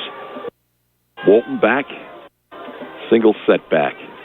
Trips to the near side on 1st and 10 from the Kutztown 43. Here is Swales, who goes to the left side, turns it into the pile, and picks up about a yard. And Swales did not do a very good job of, you see the hole. You got to start darting into that hole immediately. You can't hesitate. And he's taking all kind of short, choppy steps before he gets himself into the hole. And the Golden Bears have been on him all game long. So he has not had a very successful game so far. Walton and Swales in the backfield once again. 2nd and 9, working from the far hash. Walton screens it out on the near side. It's complete and taken down to the 35-yard line by number 81, Sean Seif, the 5'7" sophomore out of Harrisburg. Gain of 7 yards on the play. Seif was a Golden Bear going back, Coach. Transferred. That's right. I knew that. I kind of recognized that name from somewhere, yes. Yeah. 3rd down and 2. But the Bears are pretty loaded at wide receiver when he was trying to make his mark here. No question. Here is Walton going far side, looking for Seif. Incomplete. in and out of his hands down at the 18. Another ball. The coverage was there on the backside, but that looked like it should have been pulled in. 4th and 2 for Lockhaven at the Kutztown 35. Kenny Williams on the coverage on that play. But again, those balls seem like they're in the air for a long time. He has a beautiful-looking spiral on it, but it just seems like it hangs out. And he threw that ball across the field, so it did hang up a little bit. But as you said, that could have been caught. Absolutely. 4th down and 2. Working from the near hash, slot to the far side. Walton fires it and completes it, coming in on the slant for a first down to the 31-yard line. Number 13, Jeremy Cornelius, the junior, a Temple transfer. Gain of 3 yards on the play. 1st and 10, Lockhaven at the Kutztown 32. So Lockhaven trailing 17-0 with 9:44 to go here. Game clock should be moving. It took them a long time to start the game clock. That was at least 5-6 seconds after the referee had signaled. Ball at the 32. Here is Swales, and Swales goes into the stack. Takes it down over the 30 to the 29. We'll call that a gain of 4. Number 16, English PA, and number 52, Zach Greenwald on the tackle. 3-yard gain. Zach Greenwald in the middle of that tackle, too, as he has been all season long. He's going to be one of the seniors that is going to be truly, truly missed here on the KU defensive side of the football. Certainly the best offensive production we've seen out of Lockhaven so far this game. You know, if they can get 7 points out of this possession here before the half ends, that would certainly put them in a position where it's still anyone's football game. 2nd and 6 from the 28. Walton passes it complete on the near side. Number 13, Jeremy Cornelius. And down to the 23-yard line goes Jeremy Cornelius. He'll be about a yard short. So, again, I think you're in 2-down territory here for the Bald Eagles. I'm sure they are, but Cornelius has got to get himself past the sticks. Mm-hmm. Absolutely. 3rd and 1. The ball at the 23. Slot to the far side, working from the near hash. Swales, the sole setback. Walton calls out the play. 9 on the play clock. Walton dropping back. He's being pressured, and he is sacked. A shoestring tackle. And that is Kenny Williams, who just deflected that last pass attempt down the field and blitzed from his spot. Come from his safety spot on the field and had a long way to go. Just tripped Walton up enough to drop him to the turf. So a huge play now. Lockhaven has a lot farther to go. That's a big play there. Even if they threw an incomplete pass, it would still be 4th and short. Now it's 4th and 15. So big play by Kenny Williams. Slot to the near side. Walton is going to quick kick it. And it bounces down at the 10, and that's where Lockhaven will down. An interesting... That call I like, though. Yeah, that call I like. Yeah, I'll go with that. 7:20 to go here in the first half. It is Kutztown 17 and Lockhaven nothing. The Golden Bears offense has not been as productive this week as it was last week. Chad Barton is 8 of 12 for 101 yards and a touchdown. Receiving Nathan Hollander, 5 catches, 61 yards. Kellen Williams with 3 catches for 40. On the ground, have Terry Williams with 10 carries for 47 yards and a touchdown. James Waugh Jr., 3 carries for just 8 yards. Waugh had 200 yards rushing last week up at East Stroudsburg. Here is a handoff. Here's Waugh, and Waugh again is going to be wrapped up after a gain of 1. But the pooch punt, excellent idea. It's going to be hard to get 15 yards here. So I'm sure Kutztown will have a defense prepared for that down and distance. And why not put your opponent at their own 10-yard line and give them an extremely long field?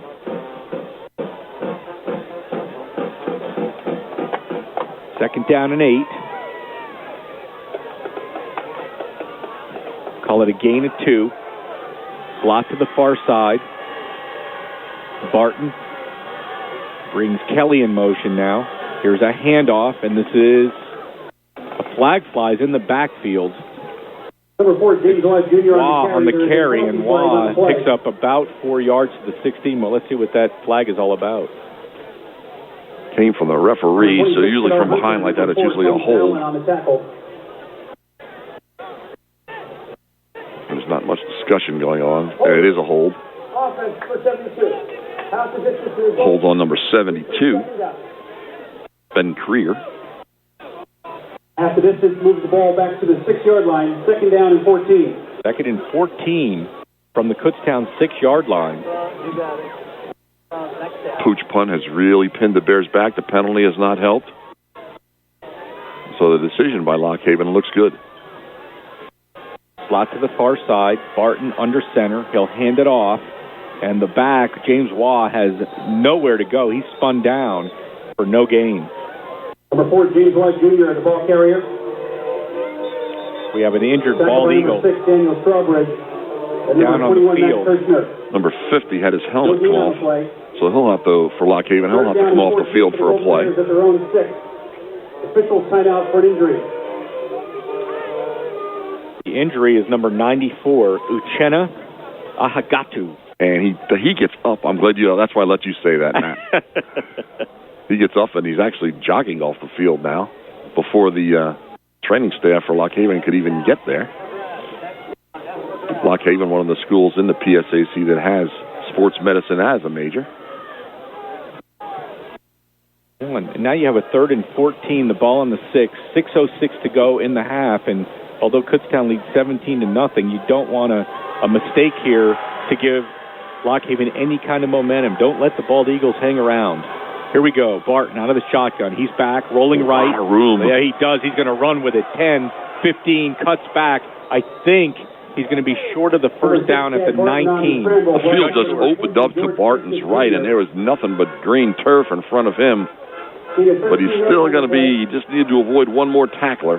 Here's an interesting call. It's less than a yard for a first down for Kutztown, but they are deep in their own territory, and they're going to trot the punt team on, so they're making a proper call back here. You don't want to give Lock Haven an opportunity to put points on the board before the half. Clock moving at 5:17 to go in the first half. Yeah, no question, Coach. Your defense is pitching a shutout, so what the heck? Punt it away. And it looks like Lock Haven's coming after it. And Deutsch gets it out of there. A wobbly punt, fair catch called for at the Lock Haven 49. So the Pooch punt and the change of possession has helped Lock Haven begin this possession almost right at midfield. Fans at halftime today, stick around. We will have as our halftime feature the Andre Reed press conference that happened here on campus 2 weeks ago when the stadium was dedicated in the Pro Football Hall of Famer's honor. That's coming up at halftime. 1st and 10 from the Lock Haven 49. Interesting formation here by the Eagles as they hand it off to Swales, and Swales with a decent run for about 6 yards down to the Kutztown 45. It's probably the best run they've had on first down all game. Number 46, Zachary Delp on the stop. Gain of 6 yards on the play. Both teams with 2 timeouts left here in the first half. Lock Haven in desperate need of putting some kind of points on the board before halftime. 17-0 Golden Bears, 4:31 to go. 2nd and 4 from the Kutztown 45. Here is, looks like a broken play to me as Walton will carry it into the pile and he stacked up immediately. It looked like he went to hand it off. At first I'm thinking play action. He was holding the ball out like it was, and it was only Swales in the backfield with him, so I'm assuming it was Swales' job to cut to the right side of the offensive line, but Swales didn't move. So Walton could do nothing but tuck the ball in and try and get something out of it. Oh, now we got to change a quarterback too, Coach. It's Sean Jones in there at quarterback out of Kentucky Christian University, a transfer, 6'2", 215, a redshirt junior. So the Bald Eagles making the change at quarterback, and that could have caused some of the confusion. 3rd down and 5, back to pass, throwing down the far side, flag flies. It's incomplete. I don't know if that was a catchable football. It was intended for Farrell Boyd. It was one of those patterns that you went up the field, made yours out route to the sideline, and did the wheel route then from there up the sideline, double move type of situation. And sometimes you get a hold on that at the completion of the first move by the wide receiver. We're calling pass interference. That ball was way over his head. But I don't see Coach Clements for Kutztown putting up too much of a fuss. The Spirit Award recognition and the Presidential Ambassador's tuition sweepstakes. So it's not a spot foul like it is in the NFL. It's a 15-yard penalty and an automatic first down. So now they have moved the ball on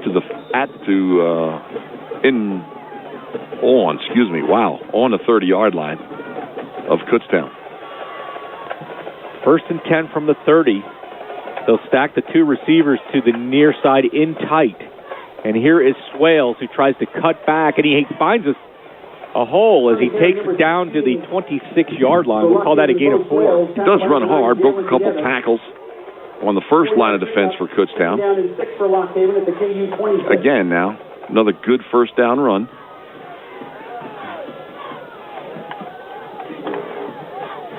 So it's Sean Jones, new quarterback. Coaching staff must feel that Walton, he was not generating enough offense. So the change was made, and Sean Jones is in.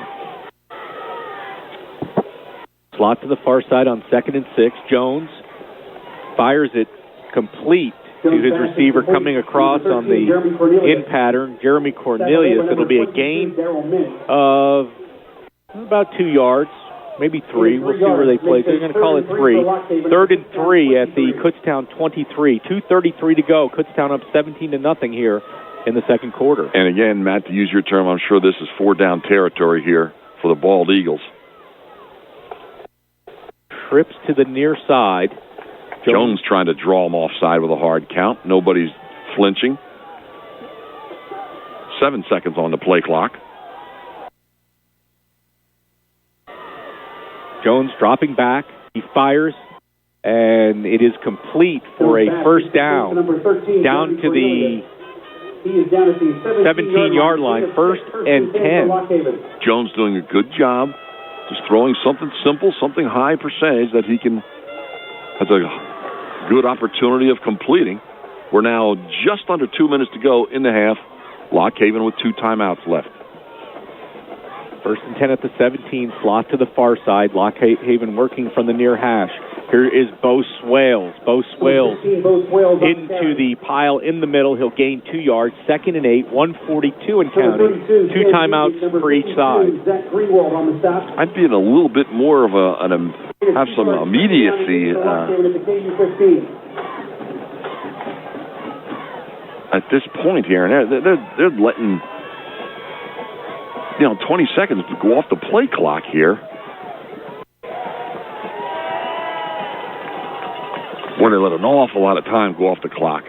2nd and 8 from the 15. Jones with protection. Fires it out. Incomplete.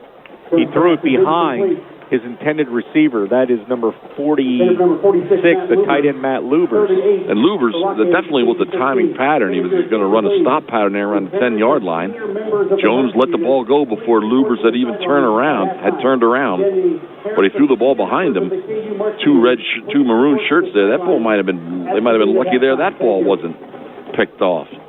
Another big 3rd down here for Kutztown to get a hold here on this. 3rd and 8. Slot to the far side.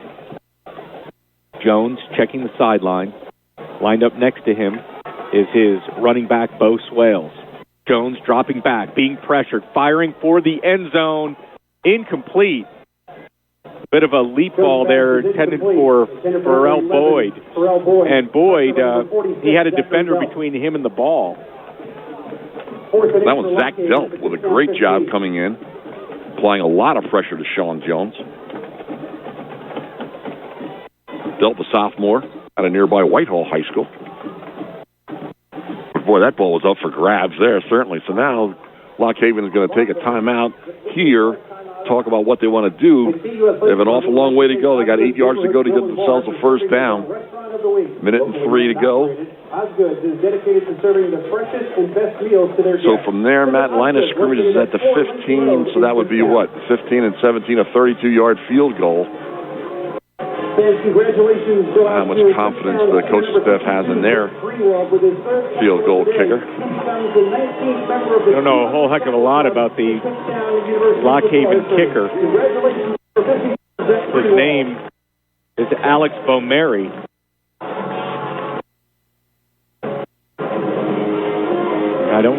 Looking for numbers on him. See what we have here. Alex Bomeri. He is 5 of 13. Yeah. I'll tell you another thing, too. If I'm Kutztown here, I'm sending some people in after this new quarterback.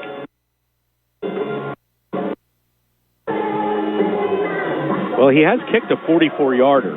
So, of those 5 field goals, one of them is a 44-yarder. But I agree with you here, Coach. You're down by 17. You'd like to get something on the scoreboard, right? You know, so field goal. Obviously, still Sean Jones in the game. Yep. So they're going to go for it. Because even a hard count on a 5-yard offside penalty, encroachment penalty on Kutztown's not going to get them a first down. I'm sending some people here if I'm Ross Pennypacker, the D coordinator for Kutztown.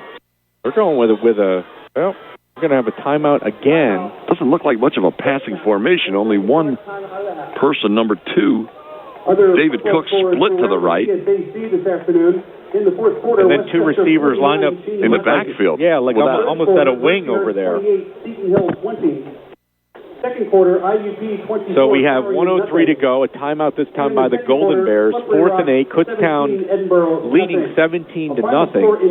That formation might have been the reason for the timeout. They had probably never seen that before, so they didn't even have any idea what was coming.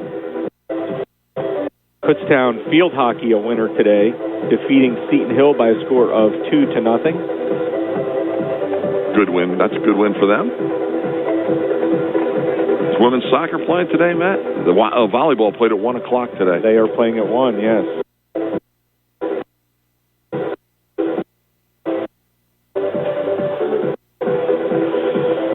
So we'll see what Lock Haven has up its sleeve here if they go back to the same formation. Now they're going to run slot to the right side. Cook singled out on the left side. A little bit more of a passing formation here for the Bald Eagles. Wales in the backfield. Lock Haven working from the near hash. And we have a Lock Haven timeout. No one is really sure what they're supposed to be doing here. And that's Lock Haven's final timeout. Well, if they get a first down here, that'll stop the clock for a little bit, but it doesn't take much for the officials to spot the ball and get that clock moving. But by the same token, if they do get a first down, they're going to be inside of the KU 10-yard line. They need to get to the 7-yard line to get themselves a first down. So a lot of ciphering going on here in the last couple minutes. Wow. Point, counterpoint. Here we go. 4th down and 8. The ball at the 15. Lock Haven needs to get down.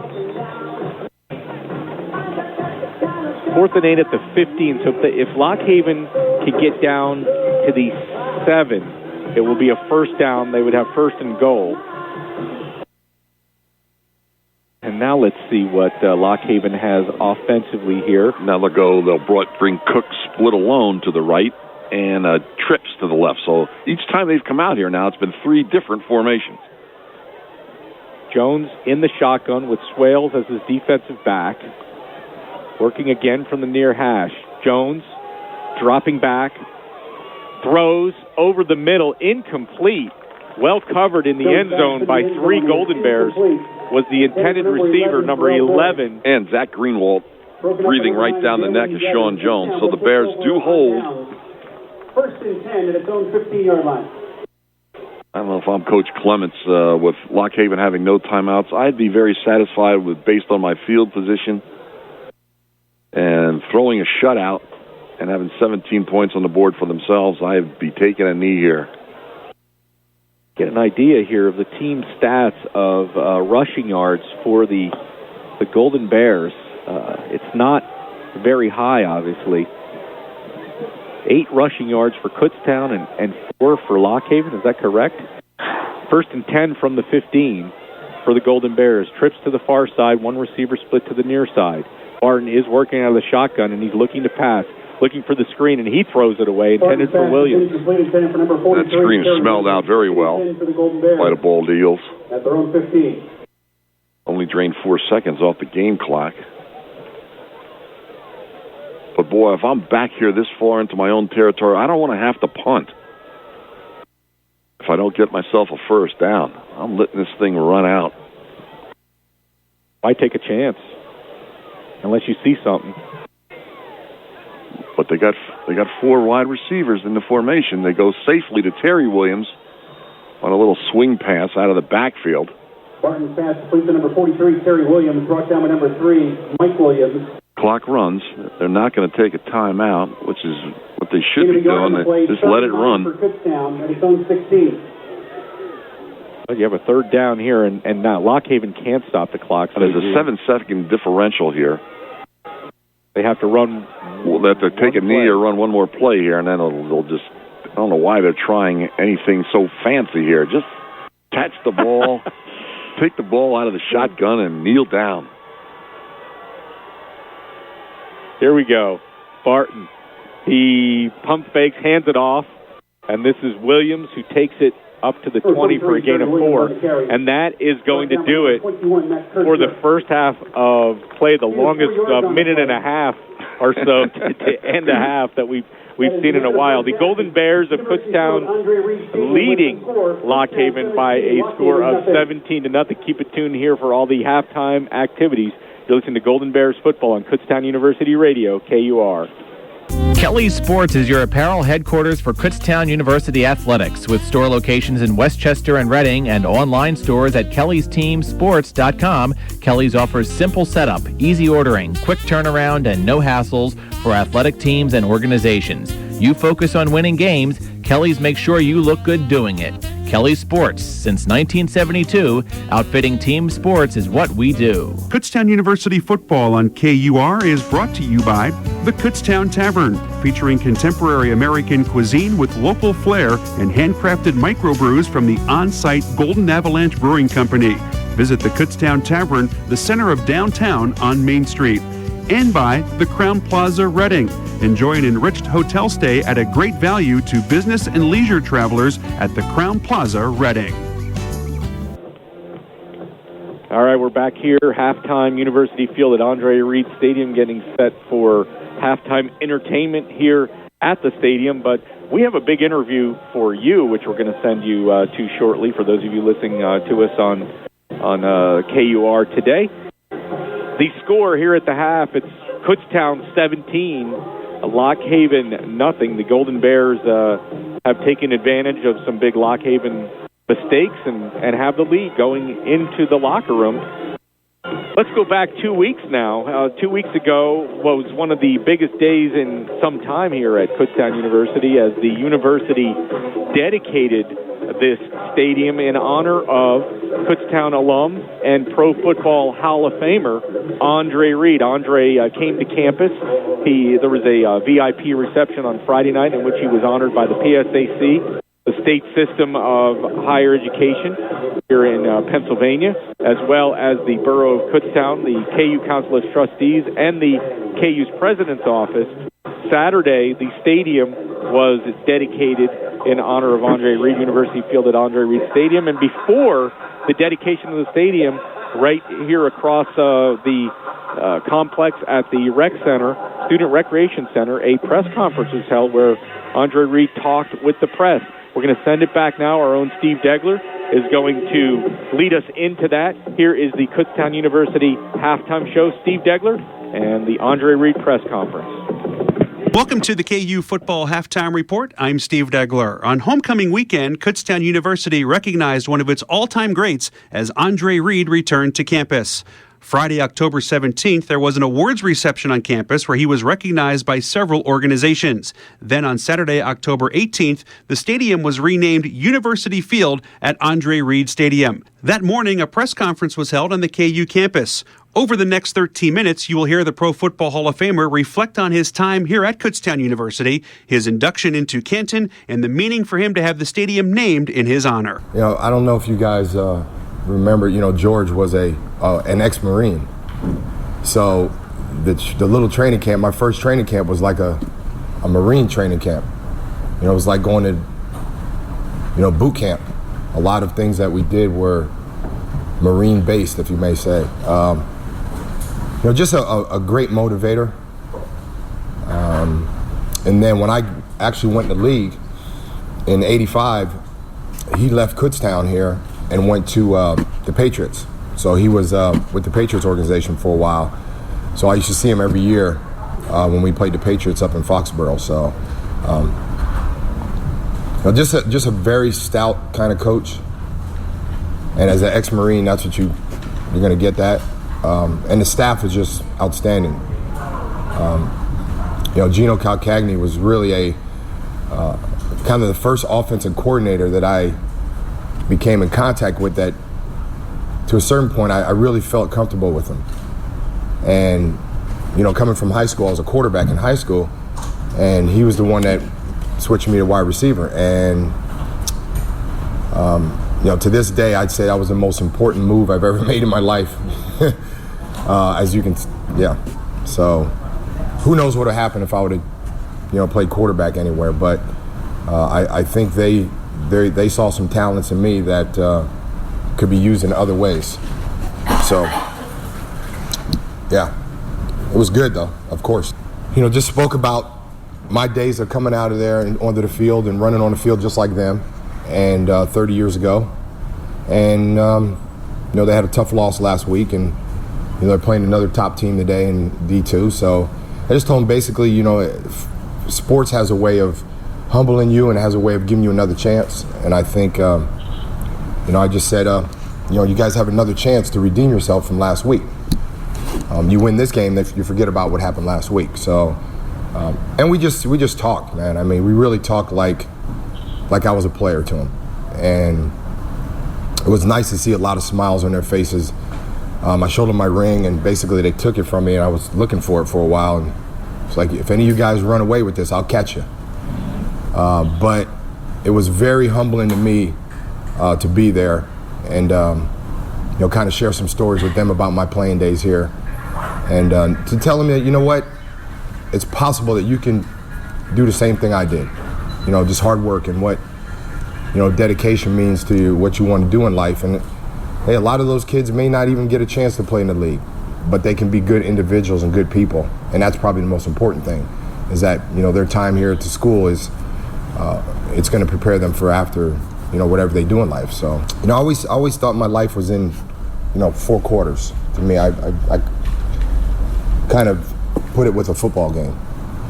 You're little and you play Pop Warner, then you go to junior high school, and then you go to high school, and you go to college, and then afterwards is whatever happens. Kutztown was the 3rd quarter for me, and what it means to me to have a field dedicated to me. 30 years ago, I never would have thought that this would happen. I said this yesterday. I said I could sit in a rainstorm just out there in a rainstorm, and I'd probably get hit by lightning.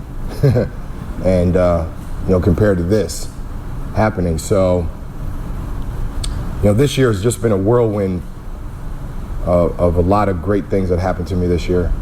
And I share it with all my family and friends. There's no doubt about it, this jacket and this ring and my bus in Canton wouldn't be possible without everybody else. And I had a lot of people pat me on the back and hit me on the top of the head too. And I think that kept me humble about what I wanted to do. The thing about the Hall of Fame, it's such it's a process, and people outside of it, after about 2 or 3 years, I realized the process of what goes on. And speaking to other guys, like Harry Carson, and some of these guys, actually this year, Claude Humphrey, the guy winning me, Ray Guy, they waited 28 and 23 years respectively. I mean, that's ridiculous, really. And, it was 9 years for me. But I think you get the sense from your peers of it's what your peers say to you. That's probably the most important thing to me. The guys I either played against or the guys that watch me. For every year that went on, they'd say the same thing every year. Your time's coming.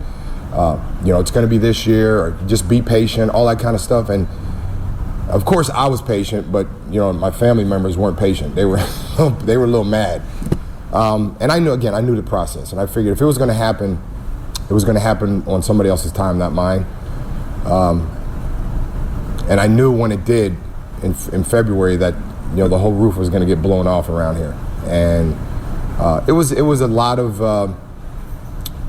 relief, because every year it was the same thing. Every year I got you go on with life and you kind of not think about it, but every year around Hall of Fame time, that's what you get, and it was becoming a broken record, if you may say. So to get the support from other Hall of Famers and my teammates, that really helped out a lot. It's something the other about 3 or 4 months ago, I was doing a little card signing in Virginia, and I get out of the car, and I see Jack Ham and Mean Joe Green, and they saw me, and I just waved at them, and they looked at me. They said, "Come here." I was like, and these guys hugged me like I was their brother, and I just was like, okay, that's all I needed right there, because they were my, Steelers were my team, and those were my idols. I love the Steelers, and for those guys to embrace me in that way, because we're all gold jacket wearers, can't beat it, man. Cannot beat that feeling. Oh, the Bruce Harper's here, the best athlete Kutztown ever had. He's the second best athlete, yeah. Funny story with me and Bruce. I see Bruce every year. I see Bruce every year at Joe Namath's tournament every September. And, up there it's New York Jets and Giants and Islanders, all that. So when they introduced Bruce, he always says to, who was it, Greg Buttle, right? Greg Buttle. He goes, yes, Andre Reed is the second best athlete that ever went to Kutztown. He says it every year. See, that guy right there started it for me. You talking about a great football player? That guy right there. It was the off season. It was after my freshman year. And I had a pretty good year as a freshman. I played a lot. And Coach Baldwin calls me to the athletic office. He says, I got somebody who wants to talk to you. I was like, oh man, who wants to talk to me? So there was a Seattle Seahawks scout that was scouting Bernie Notarowski at the time. And he was watching film on Bernie, and actually Coach Baldwin threw some film of me in there of the past year, and he was watching film on me. And he introduced himself, and I introduced myself, and he says, I know you're a freshman. He goes, but we're going to be watching you the next 3 years. And I said, you're going to be watching me? I said, okay. And I kind of left, and I was like, wow. I was just like going crazy, yeah. I was, and that kind of was not, I wouldn't say that was the time. It kind of just told me that there's a possibility now that, there's a bunch of people are going to watch me the next couple of years. So that was a pretty nice moment. Just like you, man, just sitting down, having fun. Yeah, it's always good to be back home and where you kind of laid some groundwork and people respect you, and you get the same kind of overwhelming greeting every time.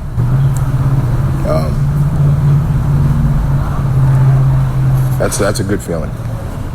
I understand you got to meet with the football team. Yeah, yesterday. Last night, was that kind of? It was nice. It was really nice because all those kids weren't born when I was playing here. So, and I was telling him, it just, I just talk like one of their teammates.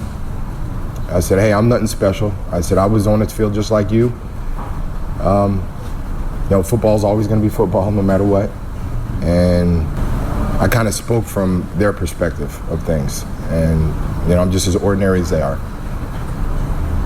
So, except when I wear this jacket, I feel a little different when I wear this jacket. It was reel to reel back then.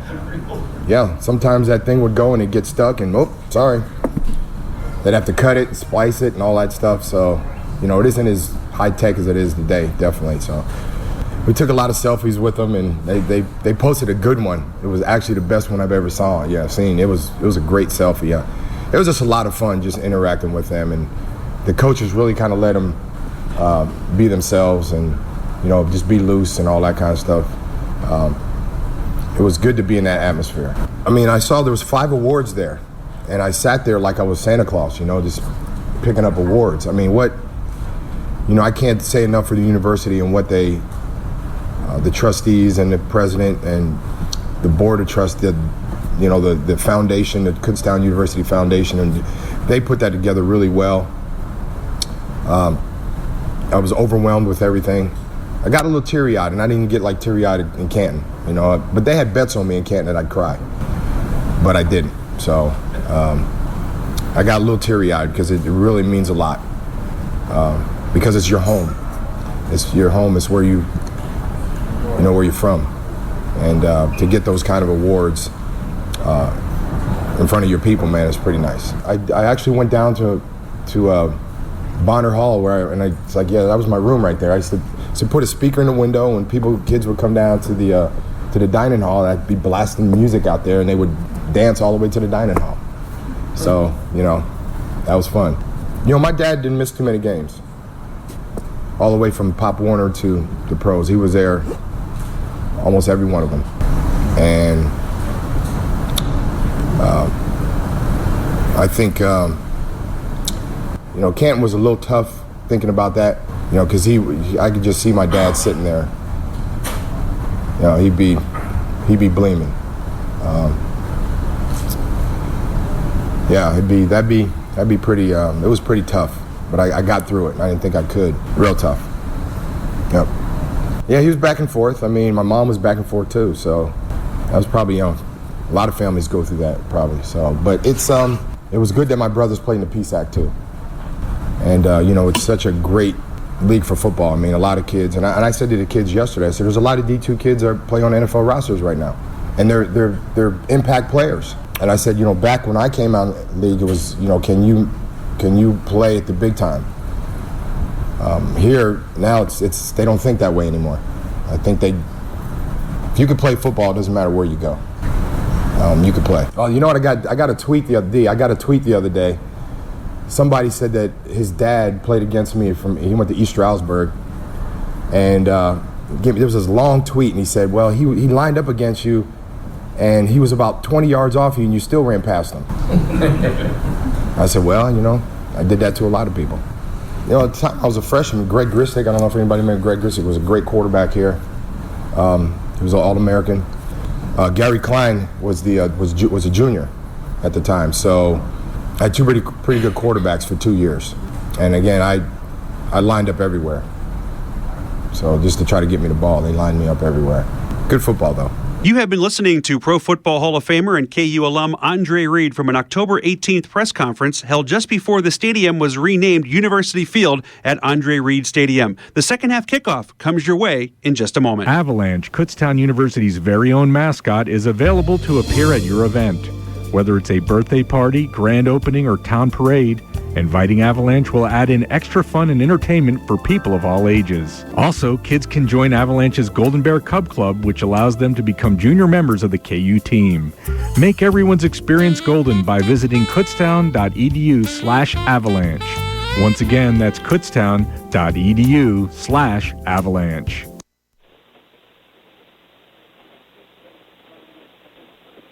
Oh, we got a little drawing here. What are we drawing? The Presidential Ambassadors is a KU student organization that works with the President's Office and the KU Foundation and Alumni Relations Office to support their mission of bringing strong KU pride and connecting current students with KU alumni. President Vargas will now help. Stop by the new KU campus store or Dixon Marketplace any Monday following a KU home football game to receive 5% off KU apparel for every touchdown the Golden Bears score. The Paul Bucks discount is offered win or lose, with a minimum discount of 15% and a maximum discount of 40%. The KU Campus Store and Dixon Marketplace are divisions of the nonprofit affiliate of Kutztown University, KUSSI. All purchases benefit KU students. Osgood's Neighborhood Grill and Bar is the newest food choice in town. Located just over a mile west of the Kutztown University campus on Kutztown Road, Osgood's features amazing steaks, seafood dishes, fall-off-the-bone ribs, and chef specials, soups, chowders, and chili, pastas and light fare, sizzling starters and salads, and burgers and sandwiches. For information, visit osgoodsbarandgrill.com. It's always good at Osgood's. Kutztown University football on KUR is brought to you by Mama's Delight Pizza, featuring fresh bread baked daily, fast delivery, daily specials, and online ordering. Visit Mama's 7 days a week in downtown Kutztown. And by Service Electric Cablevision, your foundation for family entertainment, offering lightning-fast, high-speed internet speeds, hundreds of TV channel choices, and crystal clear phone service. Bundle and save today at secv.com. Nominated for Best College Radio Station at an institution with under 10,000 enrollment and winner of Best Use of Social Media, your news leader in northeastern Berks County, KUR Kutztown.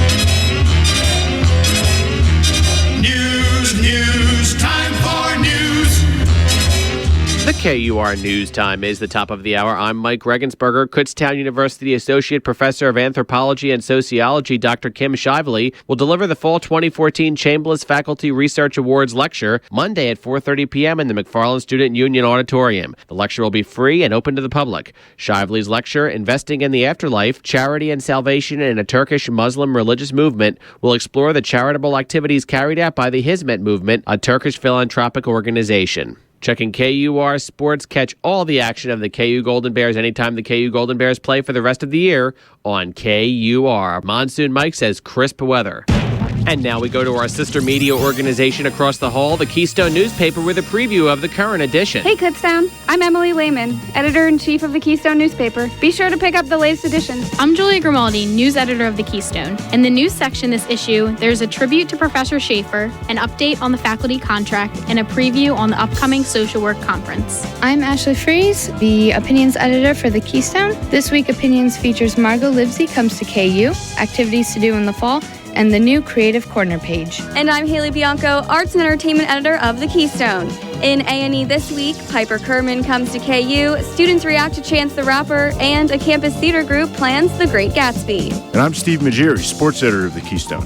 This week, we will recap football, field hockey, soccer, cross country, and I will be giving a preview on the KU Wrestling's 2014 season. Other upcoming events for the Keystone include the pumpkin carving contest and staff elections. For more information on both, visit the Keystone's Facebook page. From KUR, I'm Mike Regensberger. Back at halftime here at University Field at Andre Reed Stadium, an extended halftime. Still 7:18 left on the clock. The situation that was explained to us was because of the personal foul penalty that occurred early in the first quarter. The officials needed 5 extra minutes to be able to go and to the KU TV production truck and actually look at the replay to see if targeting was the issue or not. The Lock Haven player was ejected. So a little extra time here on the clock. The score at halftime is 17-0. Kutztown over Lock Haven. This is Matt Santos here with Coach Steve Hahn as Pat Dietrich back in the KUR studios as we bring you home football for a change here on KUR. We will be with you the next 2 weeks. You can follow the Golden Bears on the road as they try to clinch a winning season. We'll be in Shippensburg next week, at Clarion in 2 weeks. Kickoff is noon for both of those games. We'll take the air on KUR both days at 11:50 p.m. I'll be joined by Greg Bamberger up in the booth. Let's take a look at the first half stats, and I do want to correct some things. Based on the program I'm looking at here for statistics in the press box on my iPad Mini, thanks to Sidearm Sports, there was a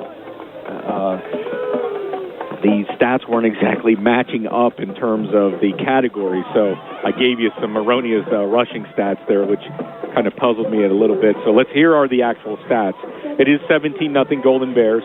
First downs, Kutztown has 8, Lock Haven has 4.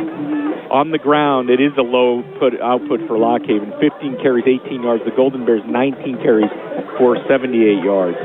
Through the air, 30 for Lock Haven, 102 for the Golden Bears. Total offense, Lock Haven just 48 yards on 29 plays. Kutztown 180 on 33. Fumbles, Lock Haven's fumbled once and lost it. None for the Golden Bears. Lock Haven 1 penalty for 15 yards. The Golden Bears 4 for 36. Time of possession 15-19 for the Golden Bears, 14-41 for Lock Haven. Third down conversions, the Bald Eagles are 1 of 8, the Golden Bears 2 of 8. Fourth down conversions, Lock Haven 1 of 2. Kutztown, no opportunities. In the red zone, Lock Haven 0 of 1. Kutztown 2 of 2. Individually, let's take a look at the Bald Eagles first. On the ground, Bo Swales, 11 carries, 29 yards to lead the team. Passing, Caleb Walton, 4 of 9, 21 yards, along of 7. He was sacked once. Sean Jones, 2 of 5 for 9 yards. Receiving for the Bald Eagles, Jeremy Cornelius, 4 of 18. Sean Seif, 1 for 7. Farrell Boyd, 1 for 5. Bryce Stambaugh, the punter, has punted 4 times, a 39.1-yard average, 1 inside the 20 along 51. Caleb Walton on the quick kick, 1 for 27, 1 inside the 20. Tyler Galashaw, 1 punt return, no yards. Kick returns, Sean Seif, 2 for 63. Malik Harris, 1 for 24. Defensively, for the Bald Eagles, George Christus, 5 total tackles, 4 unassisted. Kirshner, Williams, and Strawbridge with 4 apiece. For the Golden Bears, Terry Williams on the ground, 11 carries for 51 yards and 1 touchdown along of 24. Chad Barton, 3 carries for 17 yards and along of 13. James Waugh, 5 carries, just 10 yards. Through the air, Chad Barton, 9 of 14, 102 yards, 1 touchdown along of 34. From a receiving perspective, Nathan Hollander for the Golden Bears, 5 catches, 61 yards and a touchdown. Kellen Williams, 1 for 40. Terry Williams, 1 for 1. Andrew Deutsch punting, 3 for a 39.7-yard average, along of 51, 1 inside the 20. Cody Reed, 1 point punt return for -1. Tackles, Zachary Delp leading the way for the Golden Bears with 9 total, 5 unassisted, 1 for loss. Drake Brumfield with 4. Zach Greenwald with 3, 1 for loss. Sam Dugan, 3 assisted tackles. The scoring, not a whole heck of a lot. In the first quarter, 10 minutes ago, Nathan Hollander caught a 34-yard pass from Chad Barton. The kick was good by Alec Rosenfeld. That was a 7-play, 65-yard drive that took 3 minutes, 21 seconds. It made it 7-0 Golden Bears. That was helped by a 15-yard personal foul penalty and an ejection on roughing the kicker that extended that drive. 7:29 to go. Kutztown scoring on a 16-yard run by Terry Williams. The kick was good by Rosenfeld. That was 1 play, 16 yards, set up by a muff punt return. It made it 14-0 Golden Bears, and then a 14-play, 88-yard drive that took 6 minutes and 43 seconds. Kutztown gets down inside the 1-yard line. Lock Haven stiffens. Kutztown has to settle for a 19-yard field goal by Alec Rosenfeld. And the score stands at 17-0 Golden Bears. And the Golden Bears winning in women's volleyball today over Shippensburg by a score of 3-1 is announced by the public address announcer here, Steve Degler. Coach Hahn, as you look at those first half stats, not as bad as the rushing stats I gave early on, but Lock Haven with 48 total yards. Kutztown, it's really been a defensive game. If you take away the mistakes, you might be looking at a 7-0, 10-0 game here. Or even just 3-0. Yeah. You know, because the 14 points that they scored, that the Bears scored early on, were all off big mistakes by the Bald Eagles. So you take those points away, well, you're looking at a very, very tight ball game. And you have to give the Golden Bears credit. They didn't cave there at the end of the half and actually did not let Lock Haven get any points on their last drive of the half. So certainly a credit there to the KU defense, but it certainly is. It's hard to win football games when you're generating 48 yards of offense. I don't know what to say other than that. And it's something that they have struggled with, Lock Haven that is, over the course of the season. Now they've made a quarterback change, so we'll see Sean Jones. We'll see if he starts the second half. That'll be the first thing. I would imagine he would, and see if he can at least change the offensive production for the Bald Eagles. But certainly there has to be some kind of adjustments, hopefully, that they made offensively there at halftime in the Lock Haven locker room. Dan, in case you're just joining us, not the balmiest of fall days out here at University Field at Andre Reed Stadium. It was 47 degrees at kickoff, and although we haven't seen any rain, it did rain most of the morning, so it's a raw kind of a cold. The real feel down right now, they're saying 49 degrees. The real feel at 47 degrees, and we're looking at rain holding off. The radar showing a lot of rain, especially to our east, really all around us, Coach, but no rain really showing here until late in the game at the earliest, between the hour of 3 and 4, the temperature rising to 51. A small crowd, obviously kept away by the cold, and the Golden Bears will get the ball first, the first kick return of the day for Kutztown, and you would think, if you're the Kutztown offense, you can't be totally happy with the first half. It just seemed that at times they had a couple of good drives, Coach, but there were several drives that just stalled. In the running game, they haven't been able to get James Waugh on track at all. No, and he really hasn't had too many touches. They've been really relying more on Terry Williams to handle the ball from a rushing standpoint. And it's, like you said, this game could be totally different. Lock Haven could be right in the middle of this thing if they just hadn't made so many big mistakes early on. Golden Bears deferred the the toss in the first half, so they will open it up on offense. Well, we have Nathan Hollander and James Waugh Jr. deep for the Golden Bears. Alex Boumeri will kick it away. Kutztown here in the third quarter will be moving from our left to our right toward the west end zone. Matt Santos here along with the coach, Steve Hahn, high atop University Field at Andre Reed Stadium. Pat Dietrich back in our studios. This will be James Waugh from the far side on the 11, 15-20, cuts over to the far side, 25-30, still on his feet, 35-40, and he is spun down finally after a nice return at about the 42-yard line. So a good start right off the bat. The Golden Bears will have excellent field position at their own 42-yard line to open up. We'll see if they can. Neither team has really been that stellar offensively. Golden Bears a little bit better than Lock Haven, but we'll see if Coach Clements made some adjustments on their side of the football here. There will be no change at quarterback for the Golden Bears, and they will line up with Barton. And this time to open the second half, it will be James Waugh. See if they give him a few more touches this half. Like I said, they do a good job of keeping their running backs fresh. Here we go, 1st and 10 from the 42. Play action, rolling to the near side. Barton going deep. One-on-one is Brett Fox, and it's incomplete. It must have been knocked away for a minute there down inside the 20. I thought Fox was going to come up with that, but it was broken up by number 8, Tyree Anderson. It looked like Anderson had the ball initially. It was going to be an interception. Then it looked like Fox took the ball from him over his shoulder, and then as he went to the ground, he just couldn't hold on to it, and it was just a long, incomplete pass. So the Bears try to strike quickly to open up the second half. 2nd and 10 from the 42. Slot to the near side. Here is James Waugh. Waugh carries it over the 45 to the 47-yard line. A gain of 5, and it'll bring up 3rd down and about 5. Gain of 5 on the play.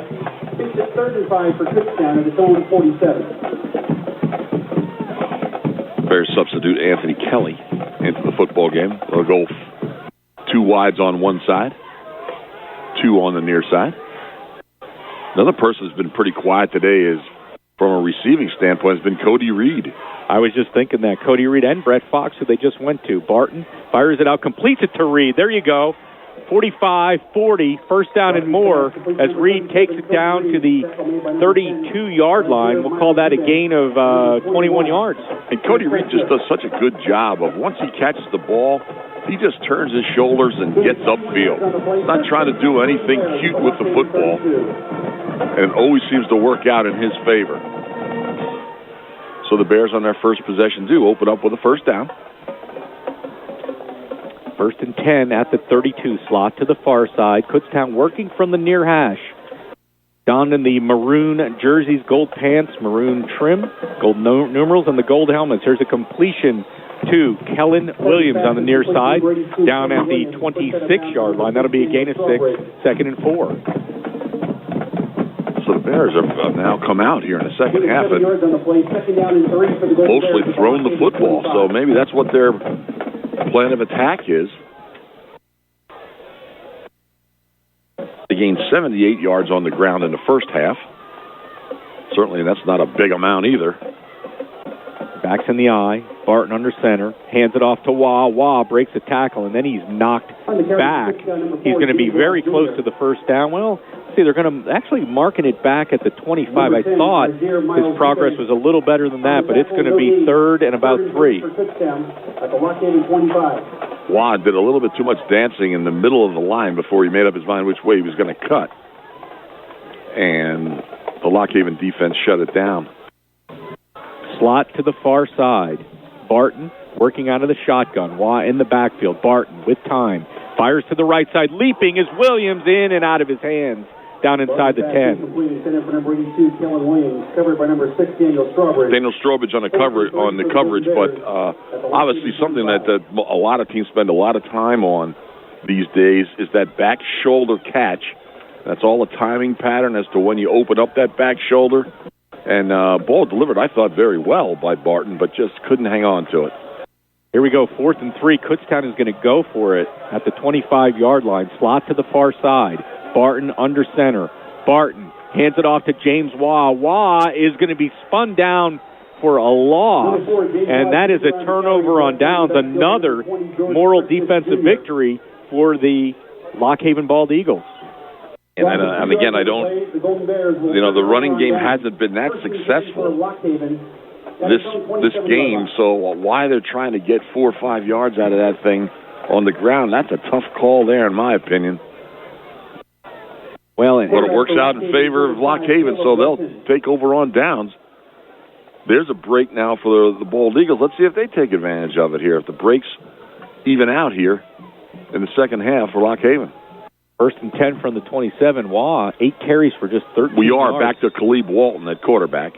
Interesting move there. Flags fly as we're going to have a delay of game on the Bald Eagles. The substitution back to Walton again certainly is not going to do much for Sean Jones's confidence. We haven't seen Darryl Scott, Coach. He was I bet you he's still not healthy yet. He must not be. So I haven't looked down the sideline to see if he's dressed in there. Here we go, 1st and 15 for the Bald Eagles as Kutztown's drive comes up short. Play action, dropping back, and the pass is incomplete by Caleb Walton. He's looking for his tight end, Matt Lubers, and again, Lubers was open. Exactly. That's exactly what I was going to say, man. That Lubers is open. That ball's just overthrown. If it's not overthrown, it's dropped. They just can't seem to get on the same page to move the football. 2nd and 15 as you hear the KU marching unit in the background. Marching unit actually recognized its seniors today as well. 2nd and 15 from the 22. Slot to the near side. Lock Haven and the white uniforms with the garnet numbers and garnet helmets working from the far hash. Now pressure as, oh my goodness, Walton threw it away. And almost, I think, I don't know if he got out of the pocket. Well, he saw the one coverage coming one way and turned to get away from the coverage. And guess what? Another maroon jersey right in front of him. The Golden Bears, all 11 of them were calling for a flag, and we finally get a flag. So a little peer pressure down there on the official, or what, Coach? Michael Gallagher was the one defensive player for Kutztown that when he turned, it was Gallagher right in his face.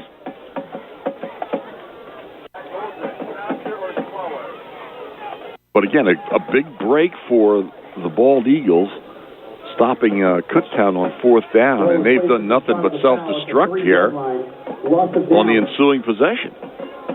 This game, Matt, I'm going to see you do the math on how far this one is for first down. Well, the ball is at about the 3.5-yard line. And the 37 is the first down, so you got 34, 36.5 yards. Woo, baby.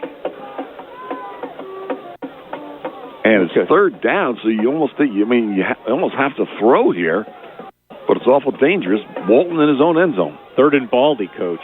Here we go. And he is going long down the near sideline. A flag flies at the 40. 2 flags fly. Incomplete. And are the Golden Bears going to get called for pass interference? That's another major mistake. You can't get a defensive penalty on a play like that. That's number 22 is involved, and that's Darryl Mintz.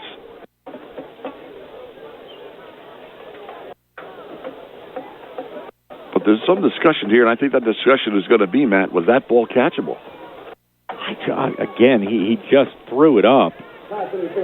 No, they're going to call pass interference against the Golden Bears, so Lockhaven's going to get a break. On paper, Coach. And again, that's a 15-yard penalty, but which doesn't give them a first down, but by rule, that's an automatic first down. They're moving the chains, the first down chains backwards, but they get a first down. 1st and 10 from the 18. The Bald Eagles defeated Millersville last week 17-10. Cheney the week before 28-0.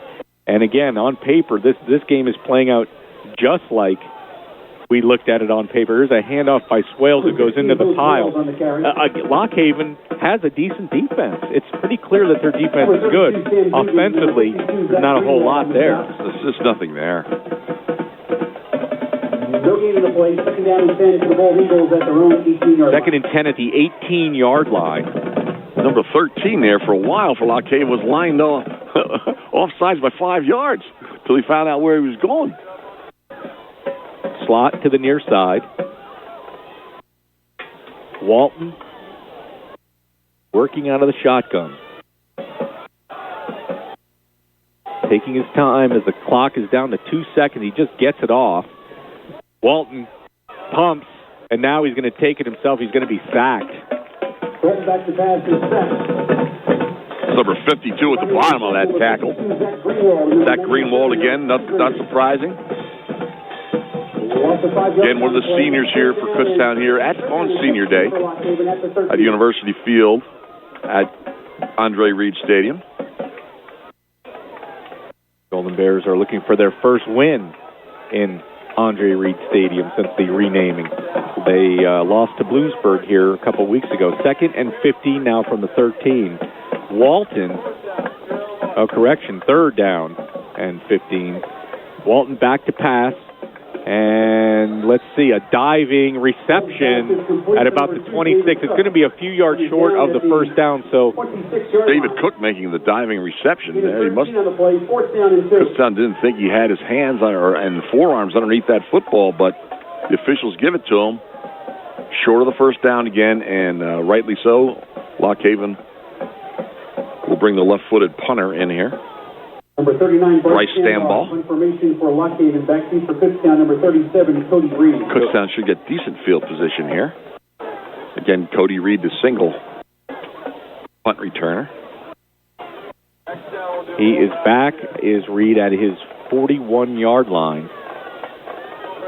And Bryce Stambaugh to boot it away. Back at his 11, flags fly. There's no time left on the clock, on the play clock. I don't get it. They know they're punting. They trotted the punting team on there. They got 40 seconds to get that play off. I mean, do they think this guy is going to boom this kick that he needed the extra 5 yards to pin it inside the 10? I don't get it. Cody Reed now has moved up to his own 45-yard line. There's not much of a breeze down there. The flag is moving very slightly in the east end zone. Here is the punt. It's a wobbler. Reed almost had a disaster there as he came in for the ball at the 47. Now, I would assume he called for a fair catch. He looked at the official. Stambaug's punt is down at the 41-yard line. but he must not have got his hands on the ball at all. So Kutztown will retain possession. Another rather unusual play, unusual football play. Now the ball's at the 41-yard line of the Golden Bears. 9:30 to go. It's Kutztown 17, Lock Haven nothing. Double wing now for Chad Barton. Working from the far hash. Barton, play action. He rolls. He's looking, and he is going to tuck it and carry it up close to midfield, short of the first down. That's one thing that's good about Barton. He makes sure that he avoids any unnecessary hits. He's done that twice now this afternoon. And his uniform is relatively clean. Second down and 3 at the KU 48-yard line. Number 1 now. Jarvis Cummings trots in there and is in the down back in the I formation for Kutztown. Morton under center. Slot to the near side. He'll hand it off, Will Barton, to Terry Williams. And Williams is stacked up immediately. Number 6, Daniel Strawbridge. Number 98, Emmanuel Tena on the stop. The loss of 1. So Cummings will get one play and done as he trots now off the field. And they'll send in an array of wide receivers. Brett Fox, Nate Hollander, Anthony Kelly. 5 receivers, 3 to the near side. 3rd and 4, Barton from the Kutztown 47 working out of the shotgun.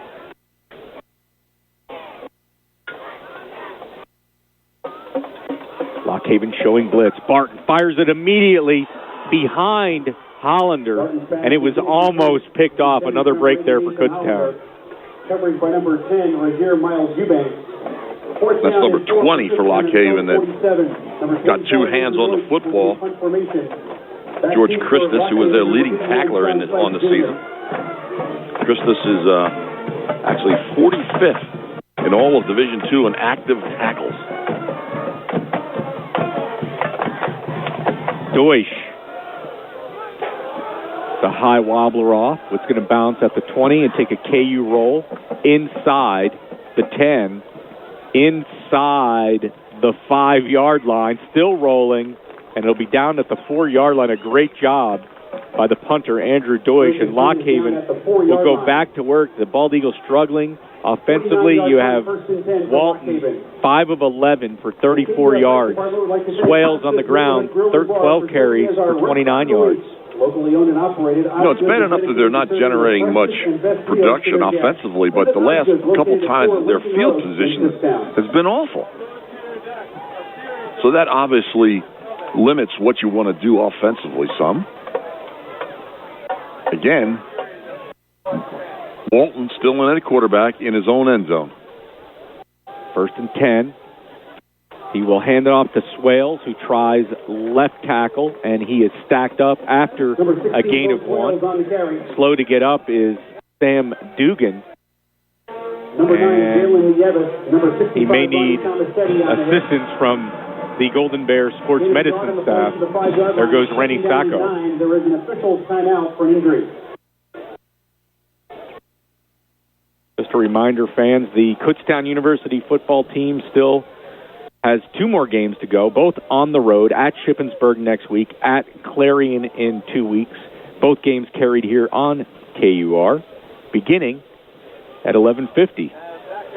So Dugan comes off under his own power, 2nd and 9 at the 5-yard line for the Bald Eagles. Dugan, one of those workhorses in his 4 years here at KU. He's always an undersized linebacker, but he's in the middle of every defensive play.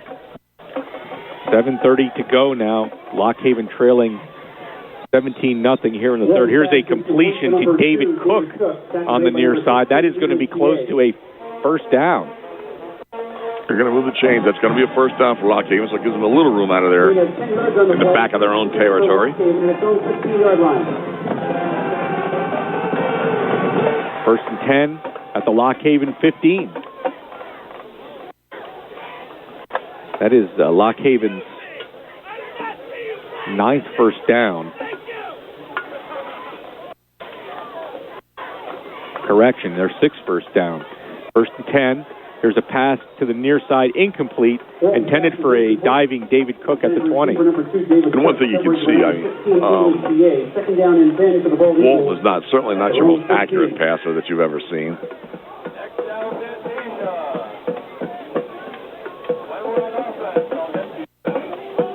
No, the Lock Haven offense we saw last year up there, Coach, seemed a little bit more potent than this.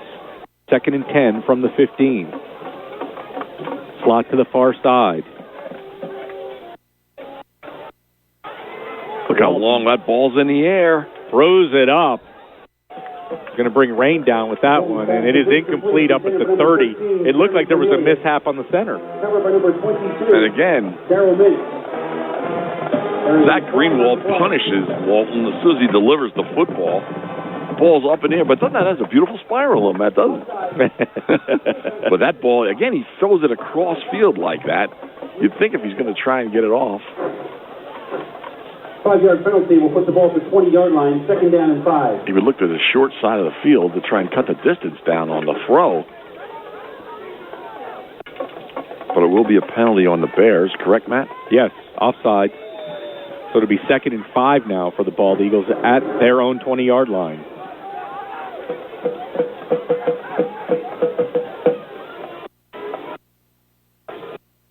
Walton working out of the shotgun, slot to the far side. Walton dropping back, being pressured, throws it down the near sideline, and English PA almost came out with it at midfield. It was intended for David Cook. He really puts a lot of arc on the ball. I mean, it's obvious that that's the way he throws the football. But I'm sure English PA wishes he had that one back. He had a shot. 3rd down and 5. English PA playing with a big, flexible cast on his right hand, which I'm sure makes it difficult to catch footballs.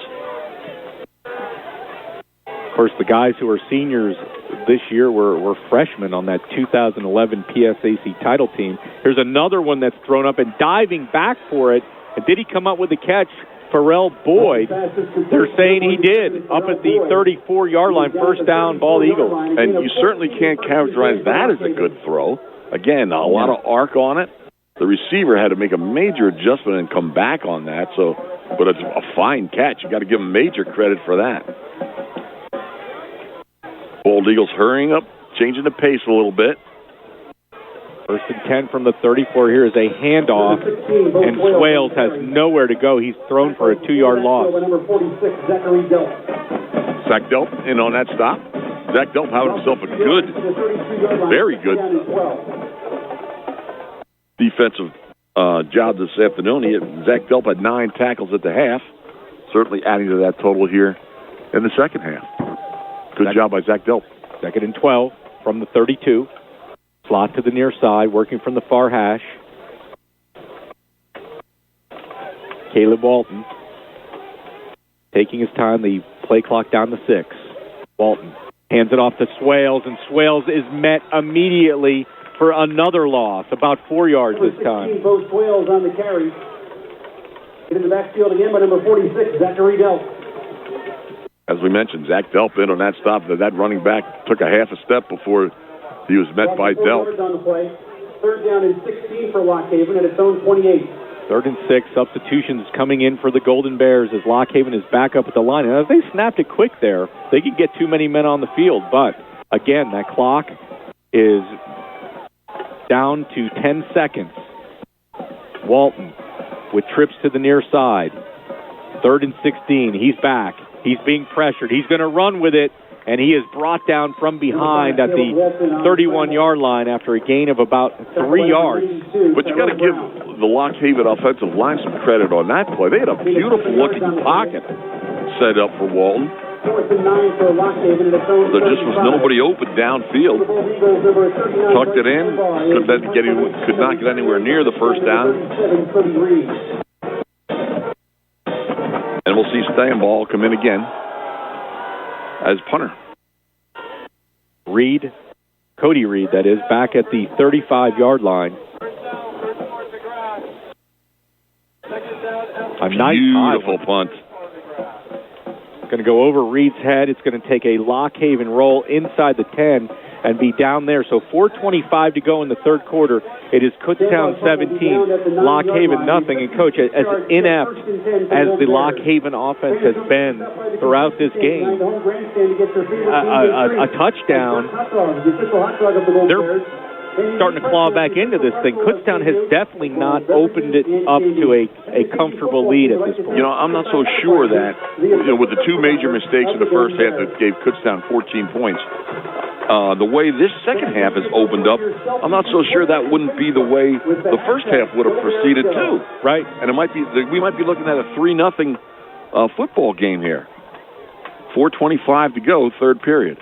First and 10 from the Kutztown 9-yard line. Flare out, complete on the far side to Hollander, and Hollander maybe gets a yard before he's pushed out of bounds. And Kutztown just cannot find that weakness in that Lockhaven defense here in the second half. Kellen Williams tried to engage his defender, tried to open up some area for Nate Hollander, but he couldn't get that job done. Second and 9. Here is a handoff to Wawa. Is thrown for a loss back at the 5-yard line. That's a loss of 6. Flags fly everywhere. And this is going to be extracurricular activity after the play.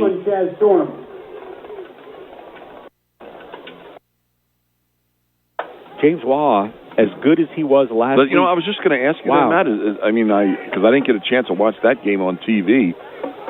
But he must have been absolutely stellar last week. Well, the whole Kutztown offense was stellar last week. They gave East Stroudsburg fits.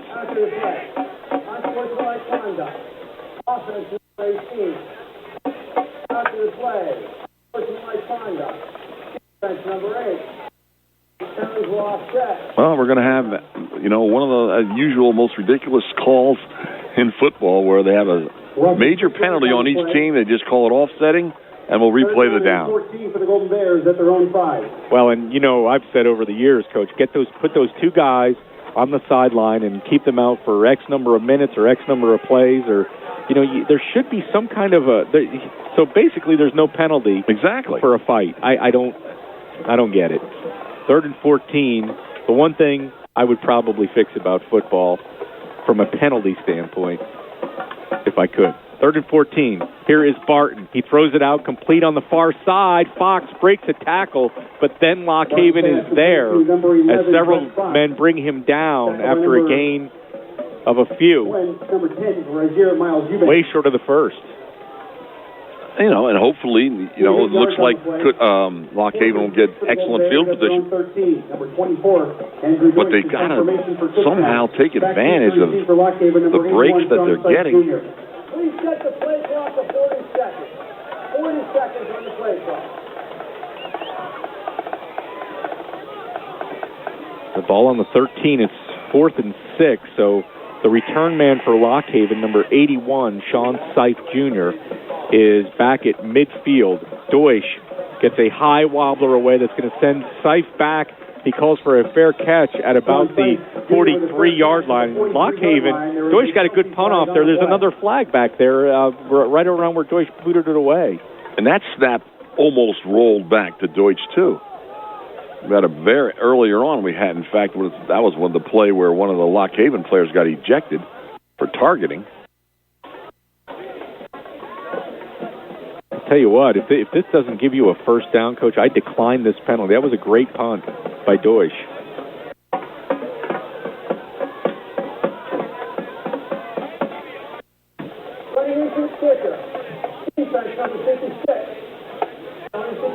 Oh, running into the kicker this time on Deutsch. So that will only be a 5-yard penalty, I believe, so that would not have given them a first down. And certainly, certainly being in their own territory so deeply, they would not go for it on 4th down. So, as you said, Matt, good call. Proper call by Coach Clements. Free online banking, free mobile banking, and free bill payer.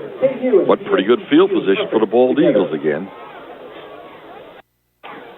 So on the trade of punts, the Bald Eagles probably end up being 40 yards to the good. from the 43. Play action by Walton. Flares it out complete to his tight end on the far side. That is Matt Lubers. And Lubers is going to have a gain of about 4 yards to the 47. Simple pass play, quick out. Nothing wrong with throwing the ball, getting only 5 yards on first down. Got to keep doing a little of that. The way as slowly as Lock Haven plays, the clock really moves quickly. It does. Here is another completion to Seif this time, close to the first down marker at the Kutztown 47-yard line. Tackle by number 21, Drake Brumfield. Check the mark to see if that is a first down, and it will be. Very generous mark, actually, for the Bold Eagles. 46. First and 10, we'll call it the 46-yard line of KU. Double wing, and now flags fly everywhere. It's going to be a legal motion against the Bald Eagles. Looked like two linemen for Lock Haven flinched on that play. Again, Lock Haven finally puts together a first down, and the first thing that happens after that, 5-yard penalty. Can't piece things together here. First and 10, the ball back at the Lock Haven 49. A double wing for Walton. Walton checking with the sideline before he snaps the ball to see if there any adjustment needs to be made. Here is a handoff. Trying the near side is number 23, Malik Harris, and he is wrapped up immediately for a loss. 2-yard loss. Loss of 2 on the play. Second down and 17 for Lock Haven at its own 47. Second and 17 from the 47-yard line now with the Bald Eagles. 1:06 now in the third quarter. It is 17-0 Golden Bears. No scoring at all here in the third quarter of play.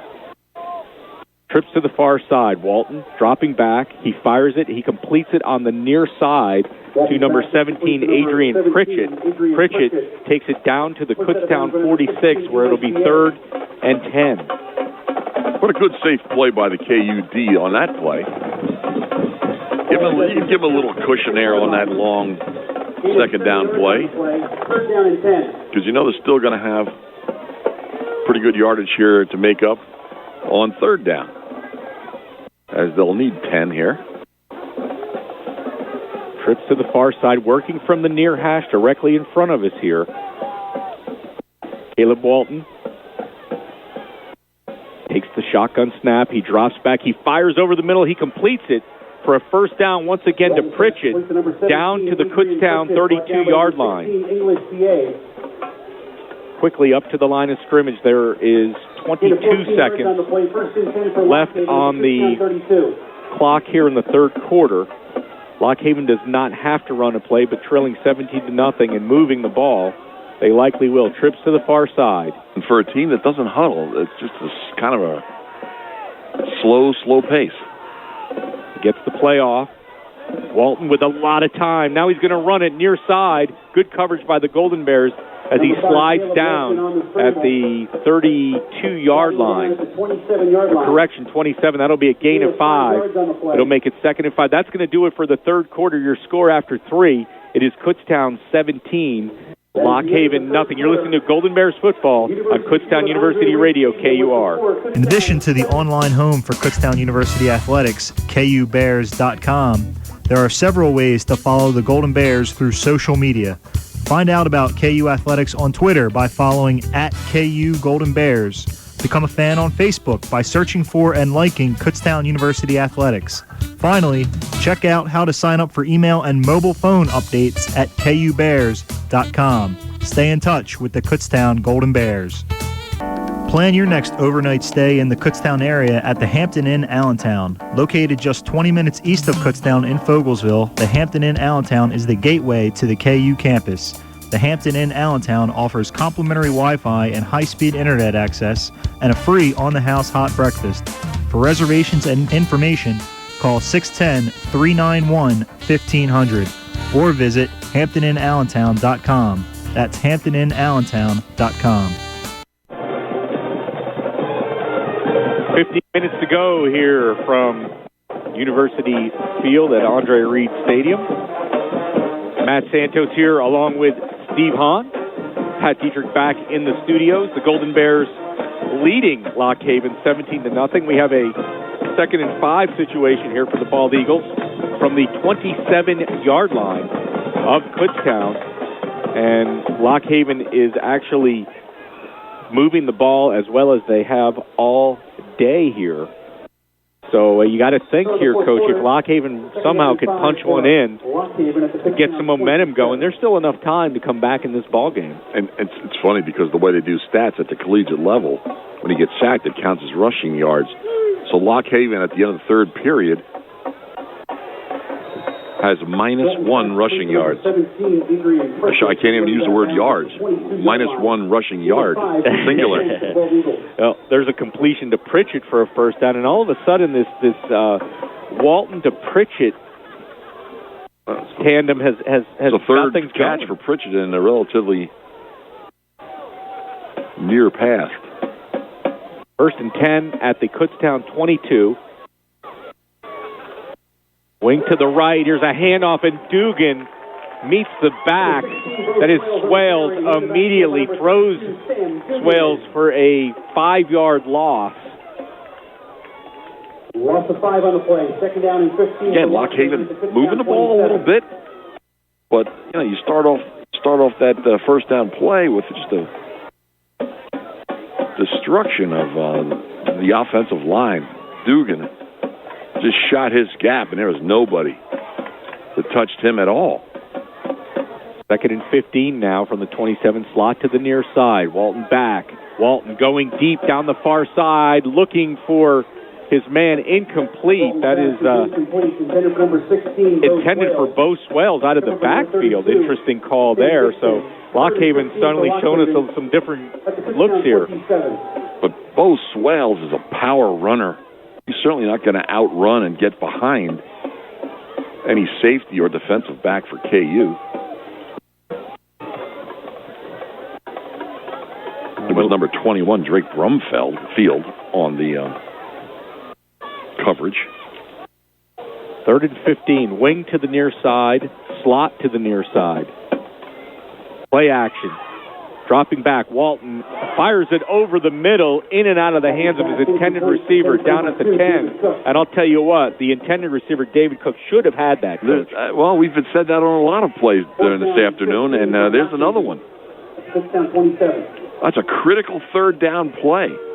I don't think where'd he drop that ball? It would have been maybe close to the first. Was that the 10? Oh, yeah, that's a first So it would have been a first Yep. down? Now they have to go for it here on 4th down. If they got a long 15 yards to go, they got to get down to the KU 12-yard line. Here we go. 4th down. Slot to the near side. Play action. Going deep is Walton on the near side. Oh, a flag flies as there was contact down there by number 33. That was Kenny Williams. It was intended for Seif. That seems to be their best offensive play. Just have that high arcing pass by Walton, and they've been drawing the Kutztown D-backs into the the defensive interference penalty. And again, I don't know. That would have been close if it would have been a first down with the 15-yard penalty. They needed about 15 to get a first down, but it doesn't matter. It's an automatic first down. So here we go. 1st and 10 Lock Haven at the Kutztown 12-yard line. 4th quarter just barely underway. 3:45 to go in the football game. Slot to the near side. Walton fires out. Incomplete. Knocked away by English PA, the senior. And English PA was only one step away from catching that ball and going 95 yards the other way. Well, that's a little out pattern to Pritchett, and that time PA read it all the way. But he is looking towards the hot receiver. Right thing to do. 2nd down and 10 from the 12 slot to the near side. Here is a handoff. Bo Swales finds a hole, and it's closed up quickly, but he gets down to the 9-yard line. Gain of 3 yards to the 9-yard Probably line. the most powerful run by Swales this afternoon. We have a timeout on the field called by the Bald Eagles. We'll take a timeout as well. 13:24 to go in the fourth quarter. Your score, Kutztown 17, Lock Haven nothing. You're listening to Golden Bears football on Kutztown University Radio, KUR. For the crunchiest, tastiest pretzels you will ever experience, try Unique, the original split-open pretzel since 1921. While baking, Unique pretzels split open into deep cracks and crevices, giving them the most wonderful flavor you will ever taste. Family-owned for 6 generations and shipped throughout the world from Reading, Unique's rich caramel color and crunchy texture will keep your hand reaching back into the bag for more. Unique, the official pretzel of Kutztown University Athletics. For more information, visit uniquesplits.com. 24, Clarion nothing. In the fourth quarter, 13:24 to go. Timeout down on the field. It's a 3rd and 7. The ball in the 9-yard line for Lock Haven. Kutztown leading this one 17-0, but still a lot of time left.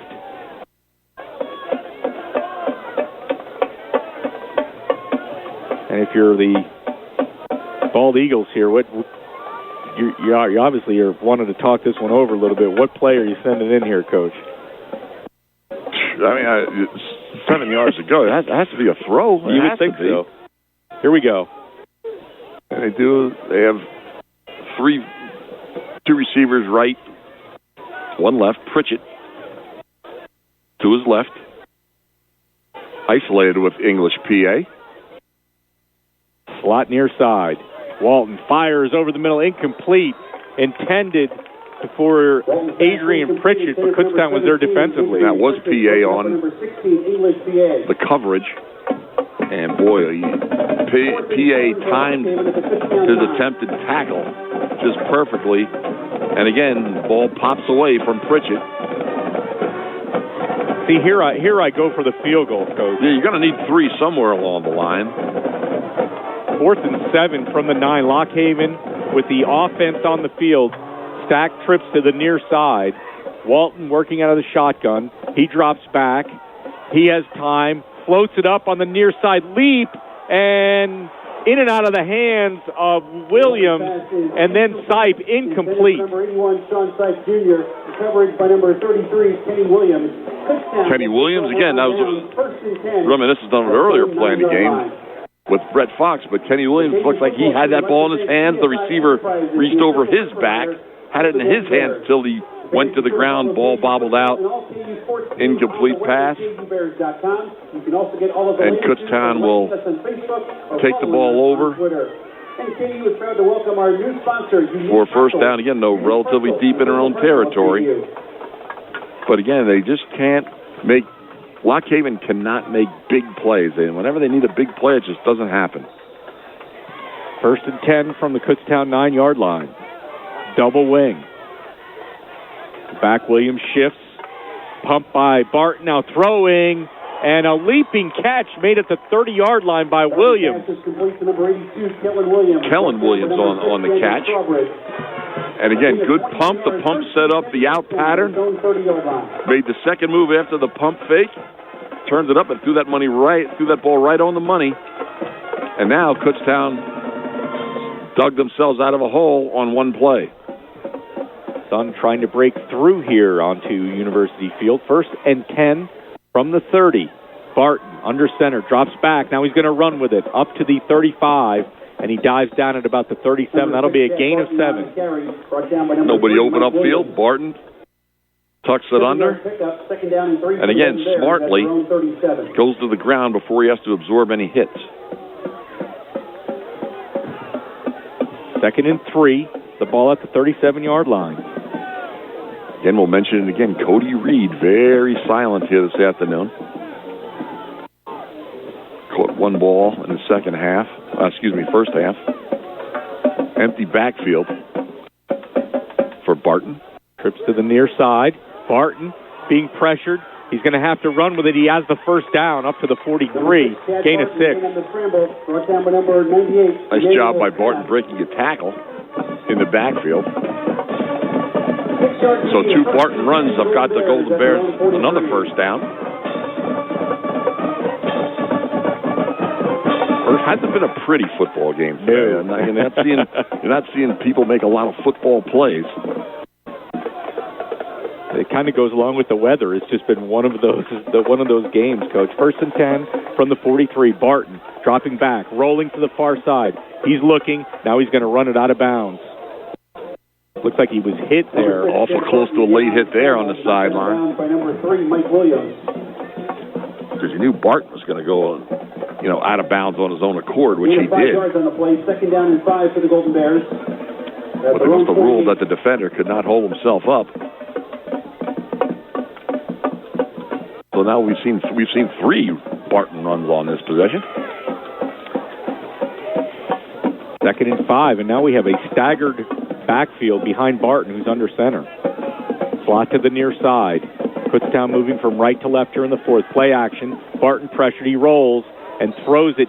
It looked incomplete. It did. It hit the turf just short of the outstretched fingertips of Cody Reed. And it was tough because Barton had to throw that ball off his back foot, and that's the reason it didn't quite have enough velocity to get to Cody Reed.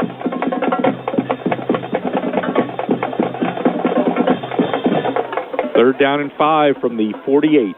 Cody Reed and George Christus Jr., the fine defensive player for Lock Haven. They've been having words the whole game out there. Double wing. Barton back. Now rolling to the near side. He's still looking. He throws, looking for Hollander. Incomplete. He threw it behind him. Hollander was well covered, and it'll be 4th down. Did the Golden Bears even try a run on that series, Coach? I don't think so. And again, he extended enough power behind that. Barton rolling to his left, being a right-handed thrower, and he underthrew Nate Hollander. So the Bears do at least get it from deep out of their own territory. Hopefully should be able to pin Lock Haven deep here on Deutsch's punt.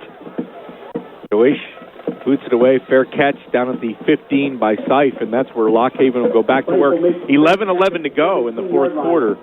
The Golden Bears leading by a score of 17-0, and now the clock is definitely the enemy of the Lock Haven Bald Eagles.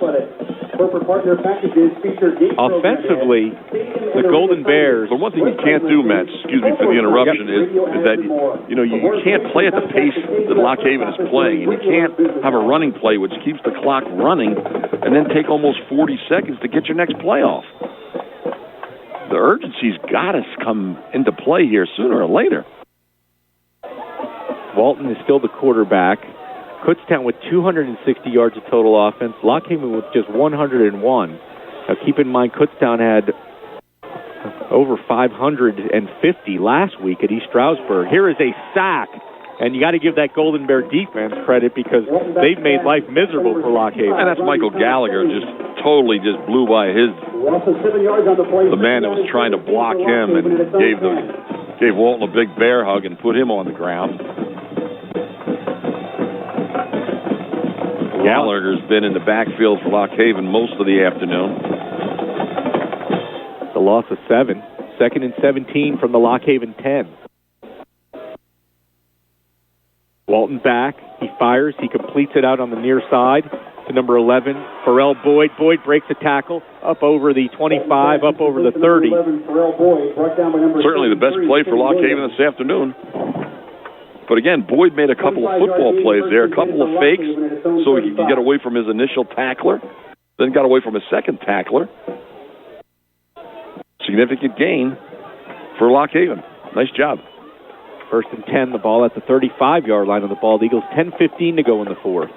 Trip to the far side. Walton dropping back. Walton with time. Walton fires, completes it over the middle to Swale for a gain of 3 yards to the 38. Not much going on downfield that Walton could take advantage of, so he just dumped the ball off to Swales, who was hooked out of the backfield, but not much going there. 2nd and 7. The Ball at the 38-yard line of the Bald Eagles. Lock Haven has picked up the pace here a little bit on this possession. They make a lot of adjustments once they get to the line of scrimmage and a lot of looks at the sideline. Here is a draw play. Swales drops it, fumble, and it's recovered by the Bald Eagles back at the 30. Loss of 8. Again, they make their most positive offensive play of the game on this possession. Turn around, fumble on a draw play. You know, and now have another 15 yards on third down to get a first. Seems like they're always in third and long. Kutztown showing pressure up the middle. 3rd and 15. It's like Walton's adjusting now the blocking assignments here. Ball's at the 30. Trips to the near side. Walton back. Walton with time. Now being pressured. He rolls. He throws it up. Out of bounds, incomplete. Pass is incomplete. The intended receiver, number 11, Pharrell Boyd. 4th and 15 for the Bald Eagles at their own 30.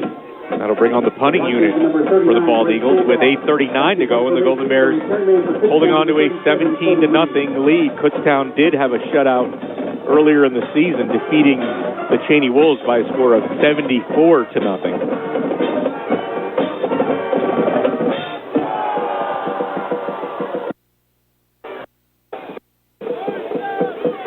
Into booted away, Bryce Stambaugh. Cody Reed deep for the Golden Bears back at his 35.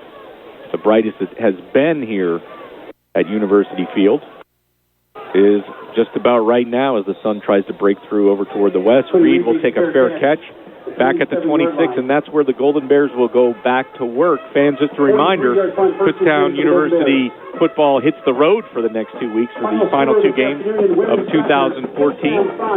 It will be next week at 11:50 at Shippensburg, the following week at 11:50 at Clarion. You can follow all the action right here on your source for Kutztown University football in 2014, KUR. 8:31 to go. 1st and 10 for the Golden Bears at their own 26. Double wing. Rolling to the near side is Barton. Barton throws, incomplete.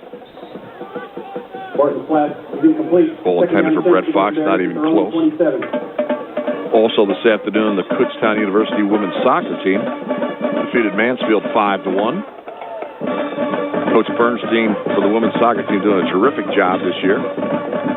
Set the school record for wins in the program history and also picked up his 100th win personally.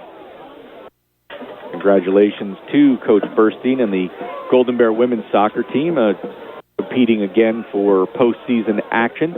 2nd and 10, Barton dropping back. Barton throwing incomplete. Now, Coach, I got to ask you, 8:23 to go. You're up 17-0. The Golden Bears have not run the ball against it's just the opposite of Lock Haven. If you're ahead by that much on 1st down, you got to start the clock and keep it running.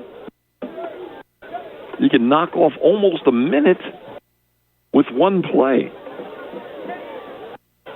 3rd and 10 from the 26. You're not trying to prove that you have a good passing game. You're trying to win the football game. Double wing. Waugh is in the backfield. Barton dropping back. Barton fires and completes it to Brett Fox at the 40 to the 41. And Fox is gang tackled. 1st down for the Golden Bears. And now I think maybe you start handing that ball off. Well, you got the 1st down that you were looking for. George Christus Jr. Good job by Brett Fox. There was a lot of Bald Eagle defenders pulling at that ball as he tried for some extra yardage, but held on nicely. At their own 43-yard line. 1st and 10 for the Golden Bears at the 43. A small but hardy crowd hanging in here. Barton under center here now on 1st down. Backs in the eye. Play action. He rolls, he throws, he fires, and he has Cody Reed at the 30, 25-20, and Reed is brought down. So I guess the Golden Bears were thinking Lock Haven was thinking like we were, Coach. I think you're absolutely right. They brought 8 people into the box on that play. Had Cody Reed in motion, gave him a little head start. On the snap, he was quickly upfield, and ball delivered right on the money. by Chad Barton. So Cody Reed, who has been pretty silent this afternoon, makes a big play, certainly a score here by Kutztown to seal it. 1st and 10 from the 15. Barton is looking to pass. Flag flies. He's rolling, being pressured. He throws. Has a man, Cody Reed, down at the 4. And did he keep his feet in? He did. Let's see what that flag is all about. There is a penalty flag on the play. Again, in the area of offensive holding.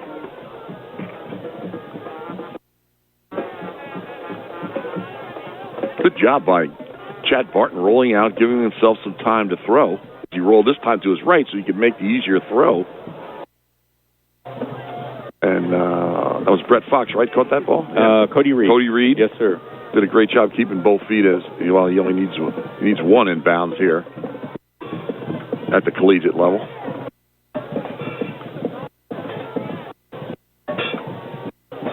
Boy, an awful lot of discussion here by the referee and the other two officials involved with the flag.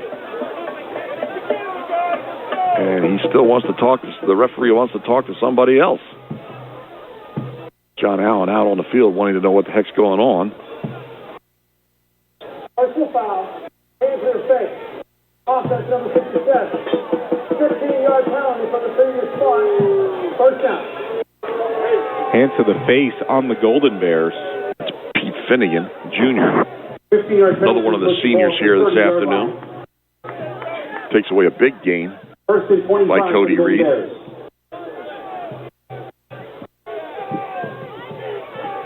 The ball is back at the 30-yard line, so you have a 1st and 25 for the Golden Bears.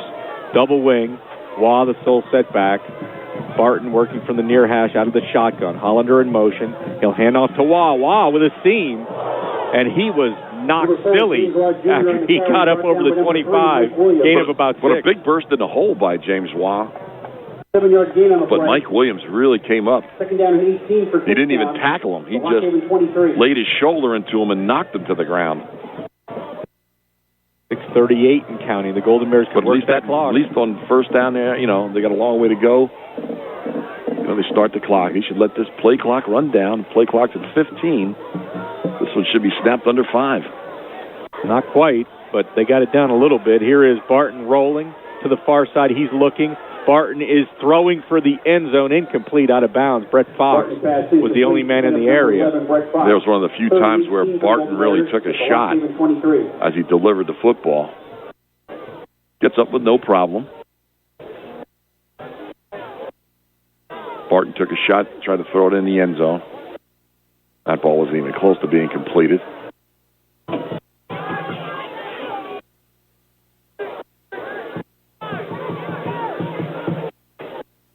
Third down and 18, the ball at the 23, double wing. Barton, play action. He's dropping, being pressured. He's going to be sacked back at the 30-yard line. Barton back to number 42 for Lock Haven. Carmelo Ortiz Cruz on sack. Now it's 4th down. Jeez, a long field goal, Matt. 29 and 17, 46-yard field goal. But you got to get to the 5-yard line for a first down. The ball currently on the 29-yard line. May as well take a shot at the end zone here. Either that or maybe Barton has a quick kick in him. I don't know. At least they're letting the play clock run down here on this one. 3, 2, well, they're going to take a delay of game. They're probably going to punt it, is my guess, Coach. With 5:28 to go, up 17-0.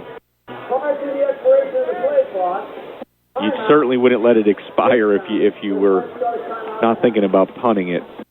Or Athletics extend special thanks to Bieber Tourways, the KU campus store. If you wanted to try a field goal, and that's a little too long. I think you probably punt it here. 5:28 to go, 17-0 Golden Bears, the 2014 home finale. It's hard to believe, Coach. November 1st, and this is it for the home football slate at Kutztown. We waited many years to get to the late November games, which happened there in 2010 and 2011. Think back when we were both sort of amazed seeing action here at this stadium in on Thanksgiving weekend. But here we are November 1st. It was exciting. Certainly was an exciting time. Good years for KU football. And talented players, excellent coaching. See, I don't know, Matt, at this point here when it's fourth down, I don't know whether I'd take a penalty because they're not going to punt this ball. So why not, before the penalty, take a shot at the end zone? Well, the offense is back out there on 4th and 24 from the 29. So that's probably what they'll do here. Yeah. They may as well take a shot at the end zone. Double wing, Barton dropping back. Barton That's exactly is what throwing they're for doing. the end zone. Leap ball, and Kellen Williams was the intended receiver. Was it picked off, or is it incomplete? Barton's pass is intercepted by number 20, George Christus Jr. They're calling it an interception by George Christus Jr. Kellen Williams. Back at the 1 yard line. That's as good as a punt. Hey, I was going to say he needs to knock that. If he can't have an open field in front of him, knock that ball down. I guess they're a little worried about Williams, who looked like he had 3 guys around him down there. So we have 5:22 to go. It is 17-0 in favor of the Golden Bears here in the fourth quarter. Even that play there, where you know they're going to throw the ball into the end zone, works. That just does not work in Lock Haven's favor. You knock that ball down, you're snapping the ball at the 29-yard line. Now you're at the 1 yard line. Time and circumstance, always have to be aware. Walton looking for the bubble screen on the near side, incomplete, intended for Jeremy Cornelius. And another drop ball. 13, Jeremy Cornelius, second down and 10 at the 1. It'll be second and 10, going back to that 2010-11 season, the 11 season. It's strange to see, Coach, that some of these guys who were freshmen on that 2011 team, like English PA, for example, who we remember his first game very well up at Mercyhurst, is playing his final home game today. You start out as a champion in your first year, and he's been through 2 coaches since, and a bit of a rebuilding process here. This is his third coach, actually, in Jim Clements. Second down, Walton looking over the middle. It almost was picked off by number 46 of the Golden Bears. That is Zachary Delp. Zach Delp's had a terrific football game this afternoon. Third and 10 at the 1. Certainly the defensive player of the game for the Golden Bears. Delp with 12 tackles on the day, Coach. 3 for loss. And then you have the pass deflection there. 3rd and 10 now for the Bald Eagles. The ball on the 1 yard line. Their own 1 yard line. Zach Delp, only a sophomore. Caleb Walton standing back in the gold end zone on the maroon Kutztown logo. Here's the blitz. He throws it up on the near side, and that's near no one in particular. The team doctor, Gary Canner, Dr. Gary Canner of the Golden Bears, and Brandon Nolt of the sports medicine staff were the 2 closest guys to that ball. So Lock Haven will have to punt it away, and with that stop, barring a miracle, that should pretty much give Kutztown what it needs to seal this victory.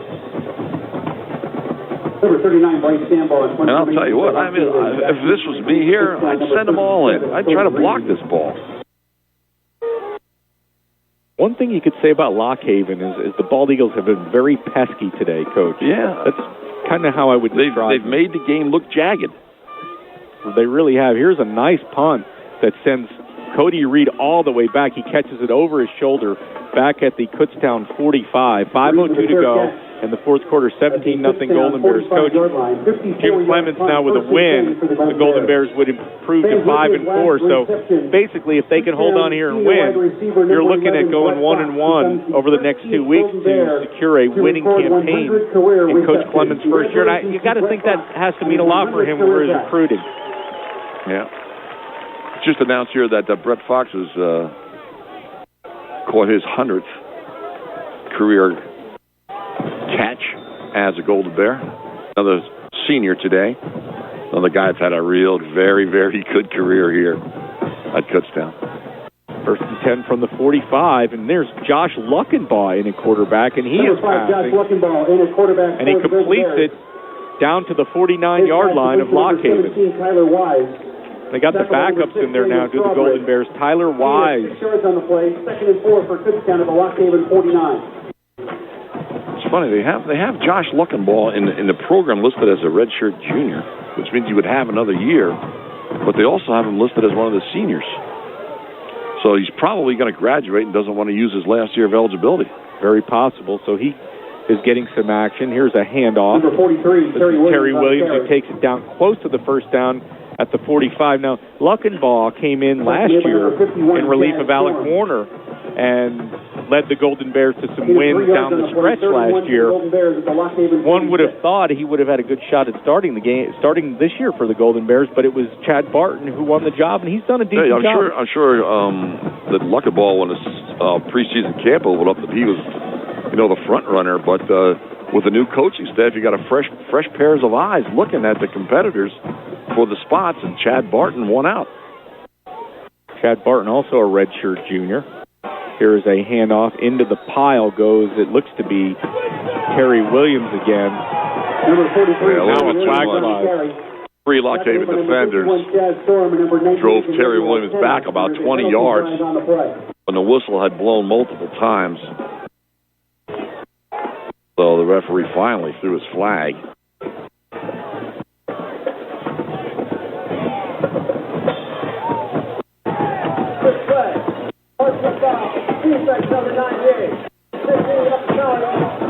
Call that on number 98. 15-yard penalty puts the ball at the Lock Haven 31-yard line. 1st and 10 for the Golden Bears. Emmanuel Tenney. 1st and 10 Golden Bears at the Lock Haven 31. 3:39 and counting here in the fourth quarter. Kutztown with now I would call it a comfortable 17-0 lead, and what has been a hard-fought victory. The Golden Bear defense looking to pitch its second shutout of the season. It's been a while since that happened. Yeah, now you absolutely must run the ball here to keep the clock running. Luckenbaugh play action. They don't do it. He dunks under one. A flag flies. I think they hit Luckenbaugh in the head as he slides down at the 22, just short of the first. Looks like preliminary call. Looks like a hold called by the umpire.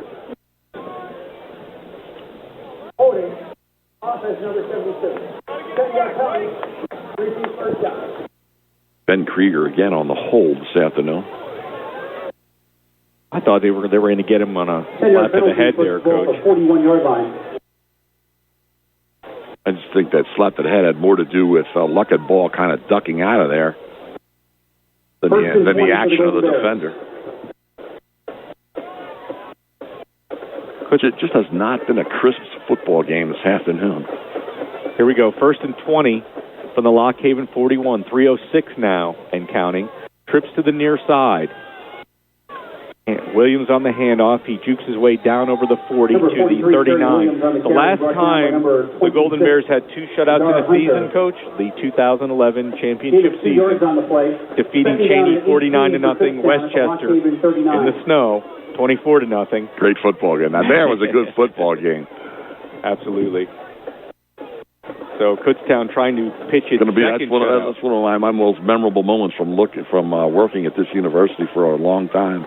Was doing that football game with you down there at Westchester in the snow. Unbelievable. That was, actually we had Mitch Gerhardt with us, and then the ride home was quite an adventure. Oof. 2nd and 18.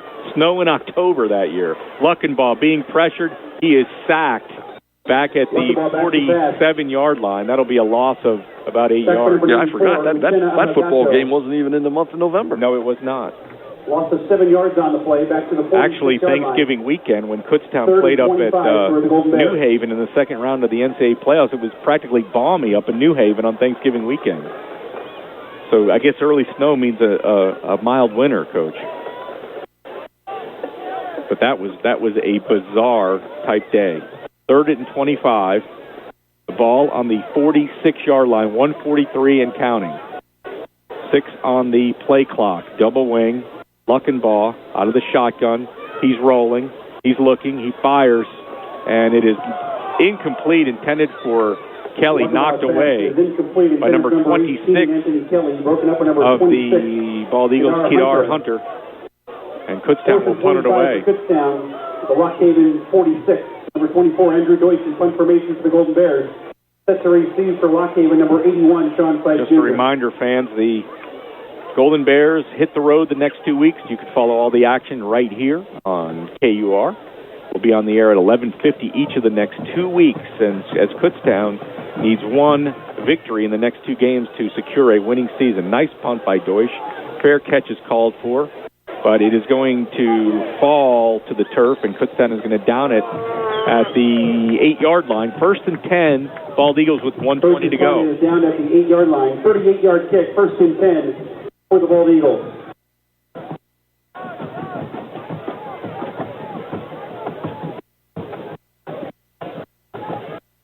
I think it's really a toss-up for me, Coach, as far as which team struggled the most offensively against Kutztown. It's either Millersville, Cheney, or Lockhaven. And I really, really struggle telling you which one of those teams. Well, Matt, you realize there's been no points scored in the second half here by either team? No. There's a launch this time by Walton. Leap for the ball at midfield, and it's broken up by who else? English PA. PA timed his jump perfectly. He was stride with the wide receiver on that play. That was an excellent coverage by English PA, way down the field. Again, another ball. It's in the air a long, long time. The Golden Bears had 5 home games this season. Kutztown will play 6 home games in 2015. That will be the 100th season of Kutztown University football. And we will play, I believe, for the first time ever, Assumption next year in the home opener, Coach. At home? At home. Wow. 2nd and 10. Walton back. Walton pumps. Now he throws, leaping for the ball, but incomplete near the first down marker. Walton pass. Intended for number 17. English PA getting a lot of work here late in the game. Pressure on the quarterback by number 95, Michael Gallagher. 3rd and 10 at the 8-yard line. Ball was intended for number 17, Adrian Pritchett. 3rd and 10, 1:08 to go.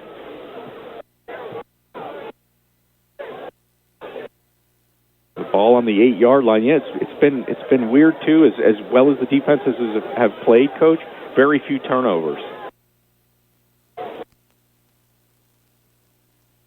Here we go, 3rd and 10. Walton out of the shotgun, into the end zone, being pressured. He is going to be wrapped up and sacked for a Golden Bear safety. There's your score, and it comes on the defensive side, ironically enough. Well, Kutztown has pitched a shutout defensively here this afternoon, so that's not surprising that they get 2 points out of their defense. With 1:01 to play in the 4th quarter. 19-0 now, Golden Bears. With 1:01 to go, we'll keep it here. The free kick to come, and Kutztown now offensively could pretty much kneel it out or run it out, whatever the Golden Bears choose to do here, as Kutztown is going to improve to 5-4 on the season, and will have a chance to post a winning season by winning one of the next 2. Kutztown could finish 7-4, which in the scheme of things would be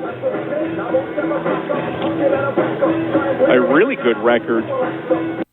If you look at the overall history of wins in school history, a 7-win season was the max before the Raymond Monica era. Kutztown will also improve to 5-3 in the Eastern Division of the PSAC. And Lockhaven is going to fall to 2-7, 2-6 in the PSAC East, and see the 2-game winning streak come to an end. 1:01 to go. We have a free kick coming here. And it looks like... and I'm trying to find who East Stroudsburg plays this afternoon, but if they would lose today, Kutztown will be tied for them in the PSAC East. You know, being only behind the big boys of the PSAC East, Bloomsburg and Westchester. So certainly in the first year of a new coach and a new system, you know, and if somehow they can win these last 2 football games, it'd be a great year. And I don't think the majority of people around campus here were expecting this much success this quickly with Coach Clements. I think they expected it down the road, but he's not waited at all for that. The free kick is a punt, and who's back there? English PA. He struggles with it. The ball rolls back to the 5, and PA is down at about the 9-yard line. So I'm not sure why English went back. Maybe he wanted a shot to return. 54 seconds to go. And, Coach, you look at Jim Clemens' history. He was quite a coach. He had a lot of success at Delaware Valley. He knows this area. He has yet to recruit anybody to the Kutztown University program. So he's pretty much taking over what was left to him with spring ball, and there is some talent down there as we see on the both sides of the ball for the Golden Bears. But it'll be interesting to see when he gets out there and starts recruiting, what kind of program he's able to build. And he's had a lot of recruits here. I don't know whether you noticed them prior to the game or not, but these last 2 weekends with the home games, he's had quite a few people on campus. So the interest is there, and he's an enthusiastic guy, charismatic guy, so he's going to do well with the recruits. First down and 10 at the 9-yard line. Here is Luckenbaugh, who hands it off. Coming to the near side is James Waugh Jr. for about a yard. And number 21, Matt Kirshner. It'll be interesting to see, Coach, because I don't think it's going to take Jim Clemens long. I really don't. I think he's got... I think guys love playing for him. Yeah, I know, and I think one of the important things in his next, either the next recruiting class would probably be better, but he needs to bring in a real good quarterback. Because both of these guys, you said, redshirt juniors, so they don't have that much. They got another season left. Luckenbaugh's not even coming back for his last year of eligibility, so it's going to be important because you know how this league is driven by quarterbacks. You've got to have yourself a very, very good quarterback if you want to win consistently. Victory formation, and Luckenbaugh kneels it out, and that's going to do it. The Golden Bears winning this one by a score of 19-0. And you're exactly right, Coach. In talking with Coach Clemens, there's no doubt that Josh Luckenbaugh and Chad Barton have done a formidable job as this Wednesday, November 5th. At the quarterback the last couple of years, but you need a Kevin Moore. You need to go out, you need to find yourself a Kevin Moore or an Andy Baralt or, some of the better names of the teams over the years. That's going to be what's going to make it going to be hard to get a Kevin Moore back. That's really pie in the sky recruiting there. But hey, it can happen. It can happen. Absolutely. We are going to take a quick break. We'll be back here to University Field at Andre Reed Stadium to wrap things up. Your final score, Kutztown 19, Lock Haven nothing. You're listening to Golden Bears football on Kutztown University Radio, KUR. Kutztown University football on KUR is brought to you by the KU Student Bookstore. Get your official KU gear at the new KU campus store online at www.kubstore.com. We are your source for everything KU. By the John Monahan Realtors Group of Kutztown, providing the best real estate services in the surrounding area. Make your move with Monahan. And by East Penn, the home of Deca Battery in Lyon Station. Passion for power, that's East Penn Manufacturing. Show your maroon and gold pride. Be sure to check out Kutztown Athletics apparel across various outlets in Lehigh and Berks counties. KU Golden Bears gear can now be purchased at Walmart in Temple and Boscov's in Berks County and the Lehigh Valley. Also, Kutztown gear is available at the official headquarters for KU Gear, the KU Student Bookstore located on the scenic KU campus. Make sure to stock up on your maroon and gold apparel this fall and be ready for the new year. All right, we're back here at University Field, Andre Reed Stadium, where the Golden Bears of Kutztown have just pitched their second shutout of the season, defeating Lock Haven by a score of 19-0. The first time Kutztown has had two shutouts in a season since 2011 when the Golden Bears won the PSAC East title. Let's take a look at the stats. First downs, Kutztown had 14, Lock Haven 12. Lock Haven ends up with negative 26 rushing yards on 29 attempts. Kutztown 36 for 98. Through the air, 132 yards for Lock Haven, 225 for Kutztown. Total offense, Lock Haven just 106 yards on 67 plays. Kutztown 323 yards on 68 plays. Fumbles, it was 2 for Lock Haven, losing 1. Kutztown did not fumble. Penalties, Lock Haven 6 for 45, Kutztown 9 for 96, so a big number there for the Golden Bears to look to improve on. Time of possession was pretty even, 30-50 for the Golden Bears, 29-10 for Lock Haven. Third down conversions, the Bald Eagles 3 of 17, Kutztown 4 of 16. Fourth down conversions, Lock Haven 1 of 3, Kutztown 0 for 2. In the red zone, the Bald Eagles were 0 for 2, Kutztown was 2 for 3. Let's look at individual stats. We'll start with the Bald Eagles on the ground. Bo Swales, 18 carries, just 14 yards. Caleb Walton, the quarterback, charged with 7 carries for negative 41 yards. After his many losses being sacked there, he was sacked 5 times. Through the air, Walton, 14 of 33, 123 yards, along of 25. Again, 5 sacks. Sean Jones came in relief in the second quarter for a little bit. He was 2 of 5 for 9 yards. Receiving, Jeremy Cornelius, 4 catches, 18 yards. Pharrell Boyd, 3 for 44. Pritchett, 3 for 26. David Cook, 2 for 23. Bryce Stambaugh, the punter, punted 8 times for a 43.5-yard average, along of 56-2 inside the 20. Walton had a quick kick for 27 yards. On punt returns, Tyler Galashaw, 1 return, no yards. Kick returns, Sean Seif, 2 for 63. Malik Harris, 1 for 24. Defensively for the Bald Eagles, Mike Williams with 8 tackles, 1 for loss. George Christus, 8 tackles, 2 for loss. Daniel Strawbridge, 8 tackles, half for loss. Mike Williams led the team in unassisted tackles with 6. Matt Kirkman had 7. For the Golden Bears on the ground, Terry Williams, 15 carries, 55 yards, and a touchdown along of 24. Chad Barton, 8 of 36, long of 13. James Wall really struggled on the ground, 11 carries, just 15 yards. Through the air, Chad Barton, 16 for 30, 219 yards, 1 touchdown, 1 interception. He was sacked just once. Josh Luckenball, 1 and 2 for 6 yards. Nathan Hollander continues to lead the team in receiving after leading the Golden Bears today with 6 catches for 63 yards, a touchdown. Kellen Williams, 5 catches, 68 yards. Cody Reed, 2 for 63, and Brett Fox, 2 for 24. The punter, Andrew Deutsch, a nice day, 7 punts for a 40.7-yard average, along of 51 and 4 inside the 20. Cody Reed had 1 punt return for negative 1 yards. Kick returns, English PA, 1 for 6. James Waugh Jr., 1 for 31. Defensively for the Golden Bears, Zachary Delp was named the player of the game here by the press box staff. He finished with 13 total tackles, 1 sack, 9 unassisted tackles, 4 tackles for loss. A great day for Zach Delp. Sam Dugan with 6 tackles, Drake Brumfield with 5 tackles, Zach Greenwald with 5 tackles. The scoring, there wasn't a whole heck of a lot of it, and most of it was early on with 10 minutes to go. The Golden Bears taking an advantage of a roughing the punter. Nate Hollander then scored on a 34-yard pass from Chad Barton. The extra point by Alex Rosenfeld was good. That was a 7-play, 65-yard drive that took 3 minutes and 21 seconds. It made it 7-0 in favor of the Golden Bears.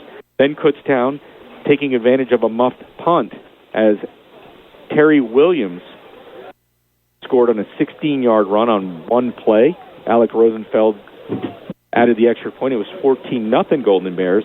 And then in the second quarter, the Golden Bears would score on a 19-yard field goal after being stifled inside the 1-yard line on first and goal.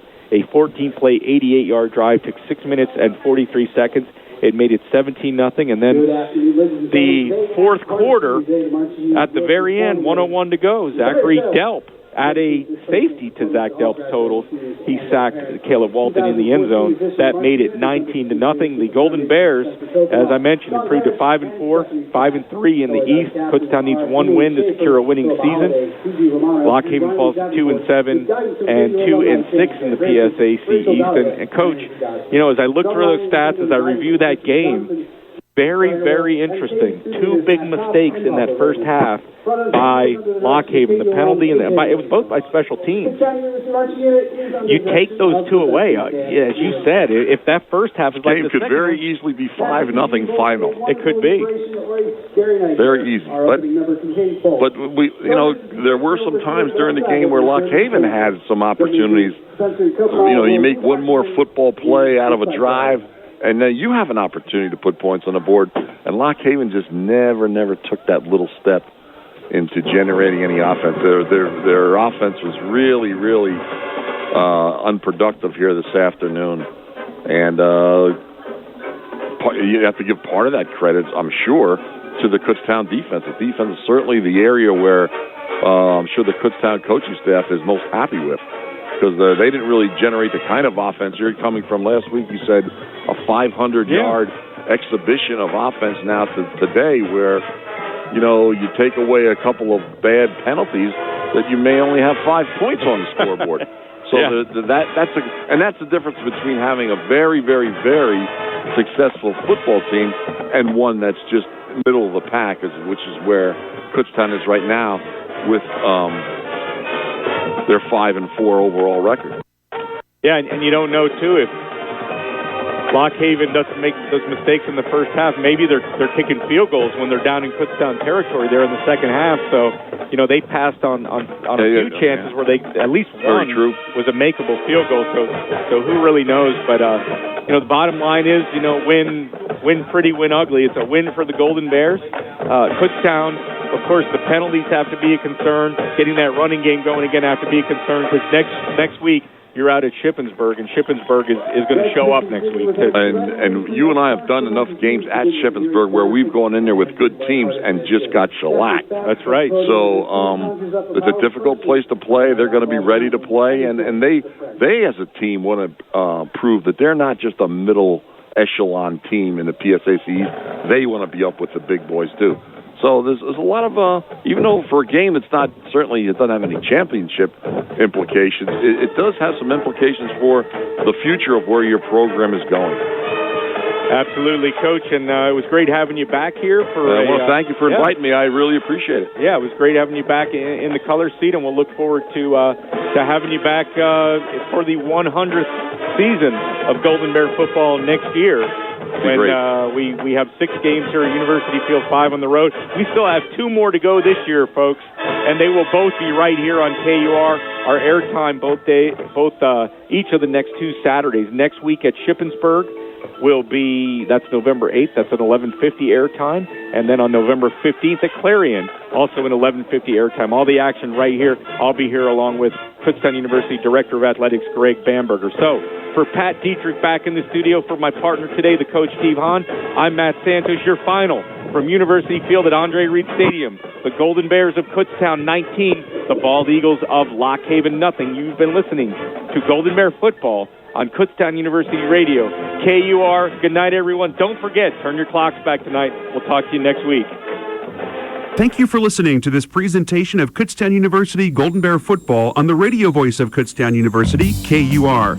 Today's game was brought to you by Kutztown University Radio and the corporate partners of Kutztown University Athletics. For more information, visit the KUR website at kutztown.edu/KUR and the KU Athletics website at kubears.com. Kutztown University football on KUR has been a presentation of the Golden Bear Network. And thank you for listening. Just when you think you've